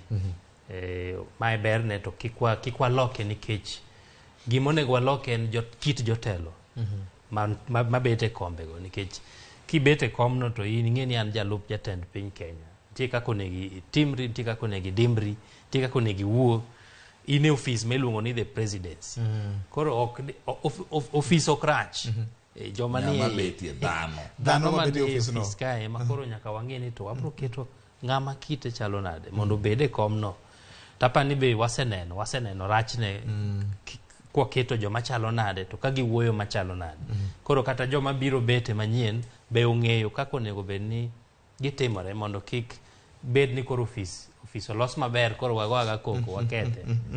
Lakini VOJ anani mopogore. Kinyalo paro twak mancho wan go wik mokalo gi ma presidential debate. Migosi Ruto nowacho ni jalup ker en mana jalwedo. Kendo nowacho maber ni oongo teko kaka jalup ker, oonge teko en mana jalwedo. Ka koro ng'amo osebedo office no mokwongo oseneno ni office no en mana jalwedo. Aparo ni onego wang'e katiba mondo kik wabed ni waketo ng'ati office wachule to en na jalwedo maka ok onyise ni kawo kalam ni iteri office macha to no olinga kamano the whole month. Aparo ni nyaka wang'e ne katiba no ni to wadwa bedo gi jatelo ma en na jalwedo to kochopo sama bendo neno ni gino weche beyo kendo gini ber ni watiyo ni jo Kenya. Aparo ni nyaka wakel some kind of discipline i office mara presidency nikech wayudo kama ne maonge nikech ker kipenjo ker wacho an lweto twe onge gima nyalo timo ka jalupna yanya e rallies. Koro aparo ni nyaka wang'i katiba no kendo to wasechopo okang' ka jo Kenya mwanyalo bedo gi discipline i offices madongo gi kose pod wan mabor. Taparo ni pod wan mabor nikech pod in discipline ng'eny wang' teko pod ng'eny momineno ka kata koko madhi mbele kind ker gi jalupne ni nitiere nikech discipline pod onge gi discipline kaka jo Kenya. Nyaka chop delo mabwabo bedo gi discipline kaka jo Kenya wanyalo wacho ni koro wanyalo bedo gi office achiel miluongo the presidency. Lakini kaka pod wantiere ni pod wadwaro president ma en imiye teko kendo imiye thuolo mar tiyo ne jo Kenya ma koyudo ka jalupne pod ok ni kare to nyalo loko mondo wabed gi thuolo mar bedo kanyakla koganda. Victor an gi weche ang'wen. Mokwongo, ing'e ni deputy president nokoyanyo president. William Ruto noyanyo Uhuru Kenyatta. Gima Edwin owacho, office ok shida, jok manie iye, ma jo Kenya kete iye e shida. Ing'e ni MP ok kwal CDF. Charles Odhiambo ma MP ema kwalo CDF. Ing'e ni Victor Juma ema kwalo Pes County, ok governor. Governor en office no. So ng'ama japiny kete office no e wuon wach. Mano wach na mokwongo. Wach na mar ariyo, onge gima rach mololoso chik ne ng'ato kata ne kinde. Making a law for an individual or a season. Binyalo paro security bill e bunge. Bineno ka jo Kenya Kwanza mano tele lose ywagoreyo. Sani koro ge ywak. Nikech ne giloso chik ne jo mane nie ne Raila gi joge. So onge gima rach malo mano. Kik watimie makosa mar loso chik nikech William Ruto gi Uhuru Kenyatta. Mano pacha, ano kano kili. Mar adek, Victor, oyeyo mathoth pok nokunyo bur. Ange gwandore agwanda gi idhore aidha to bur ok sweki. Mano ba weigo. To mogik, ing'e gimomiyo ji bedo ga gi bura. Nikech ji bedo gi paro mopogore. Paro ma Eric owuok gode, gimi wuok godi, gima Edwin owuok go, gima wuok go opogore. Emomiyo wago bura mondo inyong'wa gi wach, wanene kakinene, kata Edwin onyong'wa gi wach. Ka ok kamano to de onge tiende bedo gi bura. Kara president gi deputy president omi thuolo mar bedo gi bura mondo gitim ang'o. Ka ok ginyal loso weche machando gi bire pa. Jalupne no osewacho ni I'm just a phone call away. Kodi ngiso jatendi ni bana ana ka. Oduoke Twitter. Gochna. Emomiyo na wacho ni Emomiyo na wacho ni pok wabedo gi discipline moromo ma share power. Yeah. To an ka wacho wach discipline no bana SG. Okinyal keto discipline e katiba. King'iyo katiba wuon discipline no bedo adwara kanyo. To ng'amo bet kanyo kosebet ng'ama ok disciplined. To mondo kori ket ne gino e katiba molu, kata kiketo moko lu, nyalo bet matek matin. To king'iyo kata ywaruok e kin jotelo ariyo gi. Ruto wacho ni an onge gima nong'isa na tim ma ok atimo. Mane gima osebet kowacho. Onge tich, uneno tich manomiya ma ok atiyo, ni aonge. Ngiso ni ji ariyo gi onego bed ni nigi yo kaka gitiyo, ma ka ber to be jopiny be onego ng'i. An gima wuoro Edwin. Migosi Ruto achiel ni, kodhi e campaign, tumeleta stima, tumeleta polytechnic, tumejenga barabara, sisi, the presidency. Kipenjo koni, tango momiyo pesa lal. Ana onge teko. Kada nukelo barabara nago. Nitiyo gi teko. Discipline. In gi teko sami dwaro, tionge teko sami dwaro ni mondi bed gi teko. Ero kamano. So ena luor. Wach pod duogo mana ir japiny. Ket ng'ama kare e kom mowinjore. To wabiro dhi maber. Ero kamano ahinya. Inyisa ni achiel kachiel wan kanyo kod John Riaga. John Riaga Musa ahinya winjo ni koth ogo Kisumu, goch Kisumu. Kendo akiani en koth mar rwako dwe manyien koso mar machielo chao. Kadwa donje kanyo nikech an mana jafwambo gi keyo. Okang'eyo ni isebedo kiluwo twak marwa nyaka ne wachaki. Mana matin nono, lweny ma omako jatend piny Kenya gi jalupne. Inyalo wachi ang'o? Erokamano Victor, en adier ni wachieo gi koth okinyi ma kawuono kendo obwogo ji mang'eny nikech ok wang'iyo gi koth gwenge wa ka sana koth machwe okinyi ni. Asechiko ita mokwongo amoso yawuoyi manie studio Eric, Edwin kachiel kod Charles kod in VOJ osebedo kinde machuok kapok achopo ka. Kawuoye wi weche ma jowete na bendo osewacho lweny mane kind Ker Uhuru Kenyatta kod jalupne. Aparo ni sani ananyalo wacho ni kama koro wachope wanie dhap anguro. To dhap anguro en dhap chuodho. nye waneno ka campaign kaka nobet chien kacha ne en campaign mane en structured ne uso sera to siasa wa gi jo siasa wa ma Kenya wang'eyo ni ma campaign ma ok en sustainable chopo sama koro opira cha koro muoch blada koro muoch to wadoke siasa ma wang'iyo godo ma en siasa mar ang'enge en siasa mar ayany en siasa mar dhap chuodho koro magi ema waseneno to king'iyo matut ng'eni constitution mara ma wan godo wuoyo ewi king'iyo chapter 2 article 4 wuoyo ewi section 2 wuoyo ewi Kenya bedo ni Kenya en a democracy ma is founded on national values to national values king'iyo maber article 10 ma chapter 2 no bende wache maber kabisa ni national values gi gin ang'o to maduong' malo kanyo wuoyo ewi national unity gima waseneno kind Uhuru Kenyatta kod William Ruto buogo national unity kech sami wewe national unity marwa democracy marwa kaka piny mar Kenya iyudo ka wagudore kaka anyuola iyudo ka joluo gudore tok kum ranyisi Raila Amolo Odinga oganda makama luo William Ruto ti oganda machielo ma bende luo ker Uhuru Kenyatta koro king'iye matut to jotelo man malo gi gima ne wasenene kind Uhuru Kenyatta kod William Ruto tiende ni national value makelo national unity kwe e kind oganda wigi no dhi mowil godo kech wiye wil ni sama Ruto wiye wil ni sama uwuoyo gi Uhuru Kenyatta kaka uwuoyo cha to uwuoyo gi oganda ok uwuoyo gi ng'ato as an individual Uhuru Kenyatta bende wiye odhi owil ni sama uwuoyo gi William Ruto to uwuoyo gi oganda ok awach ni gik magiwacho ok gin adier kata miriambo nyalo bedo gik mane giwacho gin adier kata miriambo taparo ni sama iwuoyo kaka jasiasa nyaka ing'e ni national value manie constitution to chal nade to gimotelo national value kanyo iluongo ni national unity tiende ni kwe mar oganda ma aparo ni no pusore ne jogi to bende ok diwach negi marach ahinya mana kaka sewacho ma e siasa ma wang'iyo godo awinjo ka Eric owacho ni onego bed ni wadok wang'iyo ne constitution marwa ni nitiere stopgap measures moko ma bende wanyalo keto mondo mi obed outright obed gima aching ni ka ng'ato otimo gima tok chik to mae kako onego tim aparo ni josiasa pondo ahinya Charles bende wache kanyo ni wasechopo kama IEBC onge ng'ama oluoro IEBC kech oseyud ni en guok ma gwiyo to onge gimotimo ogwiya to iwe cha bende otimo ang'o owag tiende ni oger kodi to yie ni bende otimore nade oyie kodi oheri koro aparo ni gima notimore kind Uhuru Kenyatta gi William Ruto analu en political bad manners ok en tim makare bende ok onyis oganda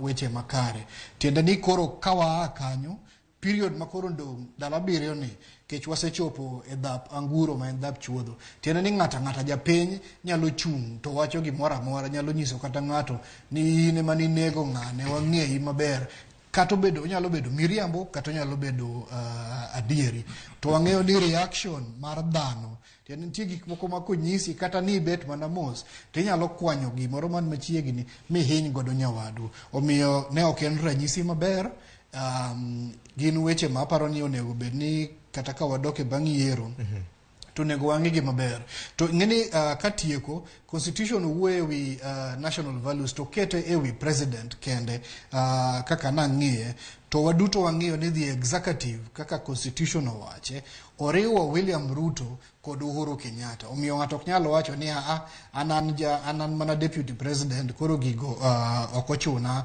ahinya gini oriwo gi duto they must be able to rise above each wang matindo manyalo bede kindgi mondo mi ginyis ranyisi maber ne jopiny erokamano to Victor ing'eni gini ok onyien jo Kenya kwanza nosechako gombo Uhuru Kenyatta chon nang'isi chien kacha ni kata mana yiero mar Rigathi Gachagua kaka running mate mar Ruto kik we wil Rigathi Gachagua ne jating ndaye mar Uhuru Kenyatta ng'ama ong'eye matuklu ne gisechako gombe chon aparo chieng' ma gidhi stadium ma Thika kucho backyard mar Uhuru Kenyatta niko tema campaign inyalo neno ni ndalo manyocha ne pok uru wuok e lela ka kwa ombulu ne Migosi Raila be nyocha ne weche gi onge to kanyo wuok mowacho ni minauru jaduong' ni ombulu nyalo paro kuonde mosewache te Naivasha giri Nakuru giri to jogi wuok kode tung osuo to weche ma giwacho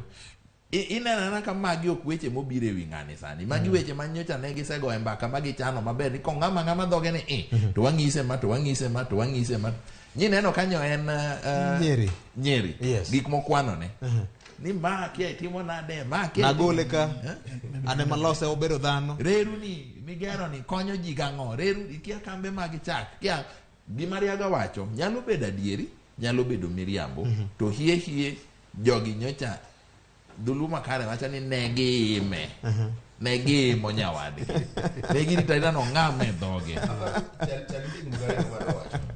mokwongo en ni jogi osebedo kanyakla giwacho ni ging'ere maber ng'ani ong'e maber ni to ng'ani nosetimo kama ng'ani nosetimo kama to paro ni tiere gimoro bende maparo ni timore e sirikal kae ma pod William Ruto gi joge pok owuok bonyiso Uganda nikech ineno mirima gi ichwang' ma William Ruto nigo nitiere gimong'eyo kendo nitiere gimoseneno nikech ncho nowacho maber ni obende ne sirikal oyudo intelligence ong'e gik matimore chal kama nitiere gima William Ruto oseng'eyo ni dhi mbele e sirikal kae mineno ko yuwa kendo king'iye kata kako ng'isa moro josiasa ki ibudho go josiasa nyalo ng'ato oduoko josiasa wadgi to wang'e king'iyo tineno ka ng'ani bende obuonje matin to ma William Ruto ni samoduoko Uhuru Kenyatta neno ka en ng'ama nigi mirima kendo ng'ama nigi ichwang' machal nitiere gima ong'eyo madhi mbele sirikal ma pod jopiny pok onyisi to mogik mana pod kwa wuoye wach mar presidency ka William Ruto gi Uhuru Kenyatta nokawo sirikal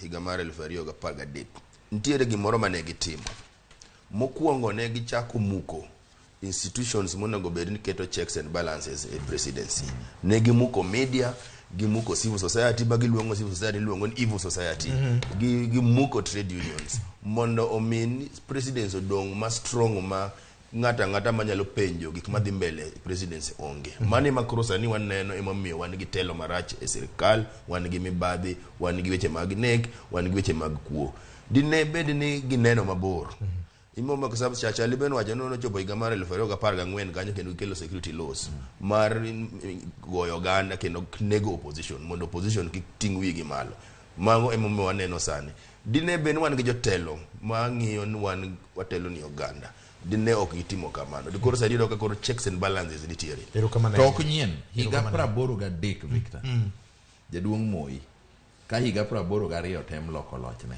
inyalo paro gik manotimo higa 83 kae kama koro ikale chike od bura kech ng'eni chon kata doko ni KANU ema ne tawala chik mar Kenya to noyie ne Kenya bedo gi duond buche mathoth mak mana ni iwacho ni ne en de facto one party state adieri mar wache ni en piny manigi duond bura achiel mak mana ni chik to yie no nyalo bedo gi duond kochopo 83 Moi koro ne bugo tie tende gimineno Eric wacho ni Ruto gi Uhuru be notimo higa 13 obugo tie tende ma koro iloso chike ma mokwongo Kenya koro en iluongo ni de jure koso de jure Kenya koro en na piny manigi duond bura achiel kende ma kik winji kiting'o duondi ni tama gima moko mathoth so en gima ng'ato kodonje telo ande gima hinyowa gima wacho chien kacha waloso chike ne ng'ato kata ne kinde we make laws for a season or for a person gima hinyowa erokamano edwene kapok wakawo yweyo dibed nitie wach moro midwa medo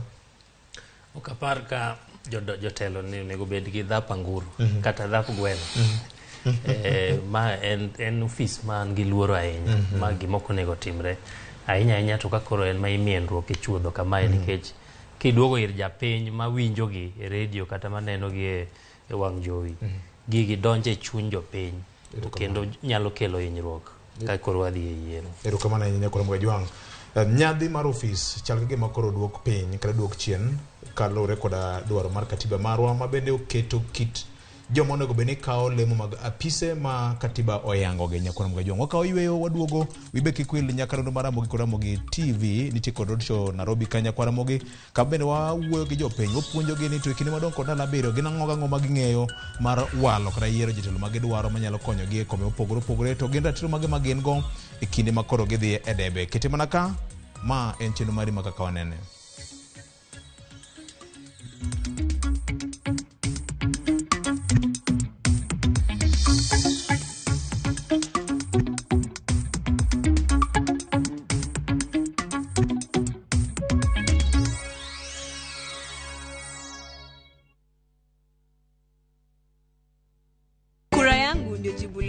Wepi utajipanga? Mtasaidikaje na serikali hii mpya? Hujui, imagine tapewa tax break holiday kwa health. This time, sindo kusema. Sure. Kweli, baba anatujenga. Inaonekana siku hiyo itabidi kulala ni mapema. Teke. Mapema? Inawezekana. Kabisa. Sawa. Lazima nipige. Get out and vote. Vote Azimio Blue. Vote Baba and Martha. Get out to vote. Vote Blue.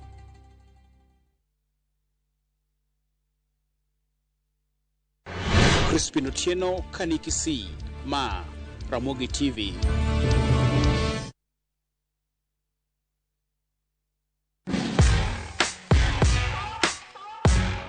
Samoro inyalo tiyo kod gigo maonge kod mo mang'eny mabendi dendo gi dhongere ni wipes e golo makeup kata yweyo wang'i.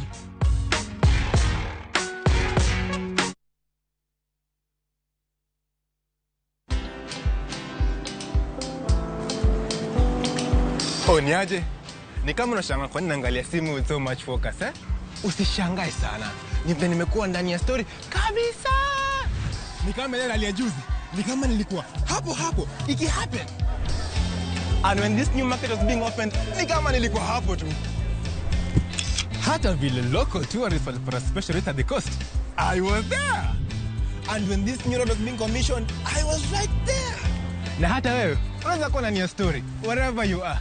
Just download Citizen Digital. Stay informed on all the news and events as they happen across the country, the continent, and the world at large. Download Citizen Digital, Kenya's #1 news app.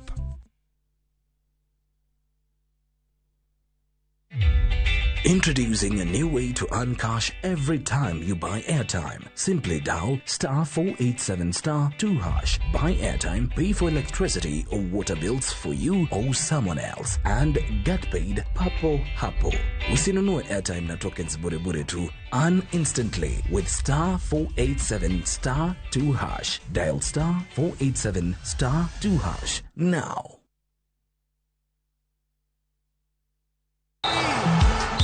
Nairobi, wuguru oko duto. Ma, lich makiki ng'ato pimni. Wukti tarik achiel, dwe mar aboro higaniendi, dwe keyo seche mamogo pongo mesa. Radio Ramogi kaachiel kod Ramogi TV komakore gi jothumbe makaluo e bwo mabula achiel mar Lake Region Music Association, kama oting'o Amiso Twangu, Eli Totu, Emma Jalamu Pija, Dola Kabari Udadhiambu, Musa Jakadala the Joyman. E kin mamoko ma okwadwa pimo, biro e dhodi kanyo achiel kachiel mar mondo miyo mimor, wachokre kendo wapim paro. Wabro chako gi Papa Dogo, Madhari, Huruma, Kariobangi, Buruburu, Umoja, Kayole, nyaka Kasarani. Koloko tichario tarikario dwe mar aboro higaniendi, umkure kochomo Kawangware, kaeto wadinore Kangemi, wamol mos. Headquarter Kibera Dala, kochomo Nairobi West, gi South B, nyaka Pipeline, Dono, kure kwatieke gi Umoja, Ngolo Kaliecha, chori machiegni Chamthum, kendo bende wawinjre kaka tarik 9 dwe mar aboro higaniendi, okinyi osira wende, wabro wuok oko nang'o, wakore nade, nyaka e debe, wang'ni, ongeringo, my state capture. Radio Ramogi, Ramogi TV, obiro mayore yore.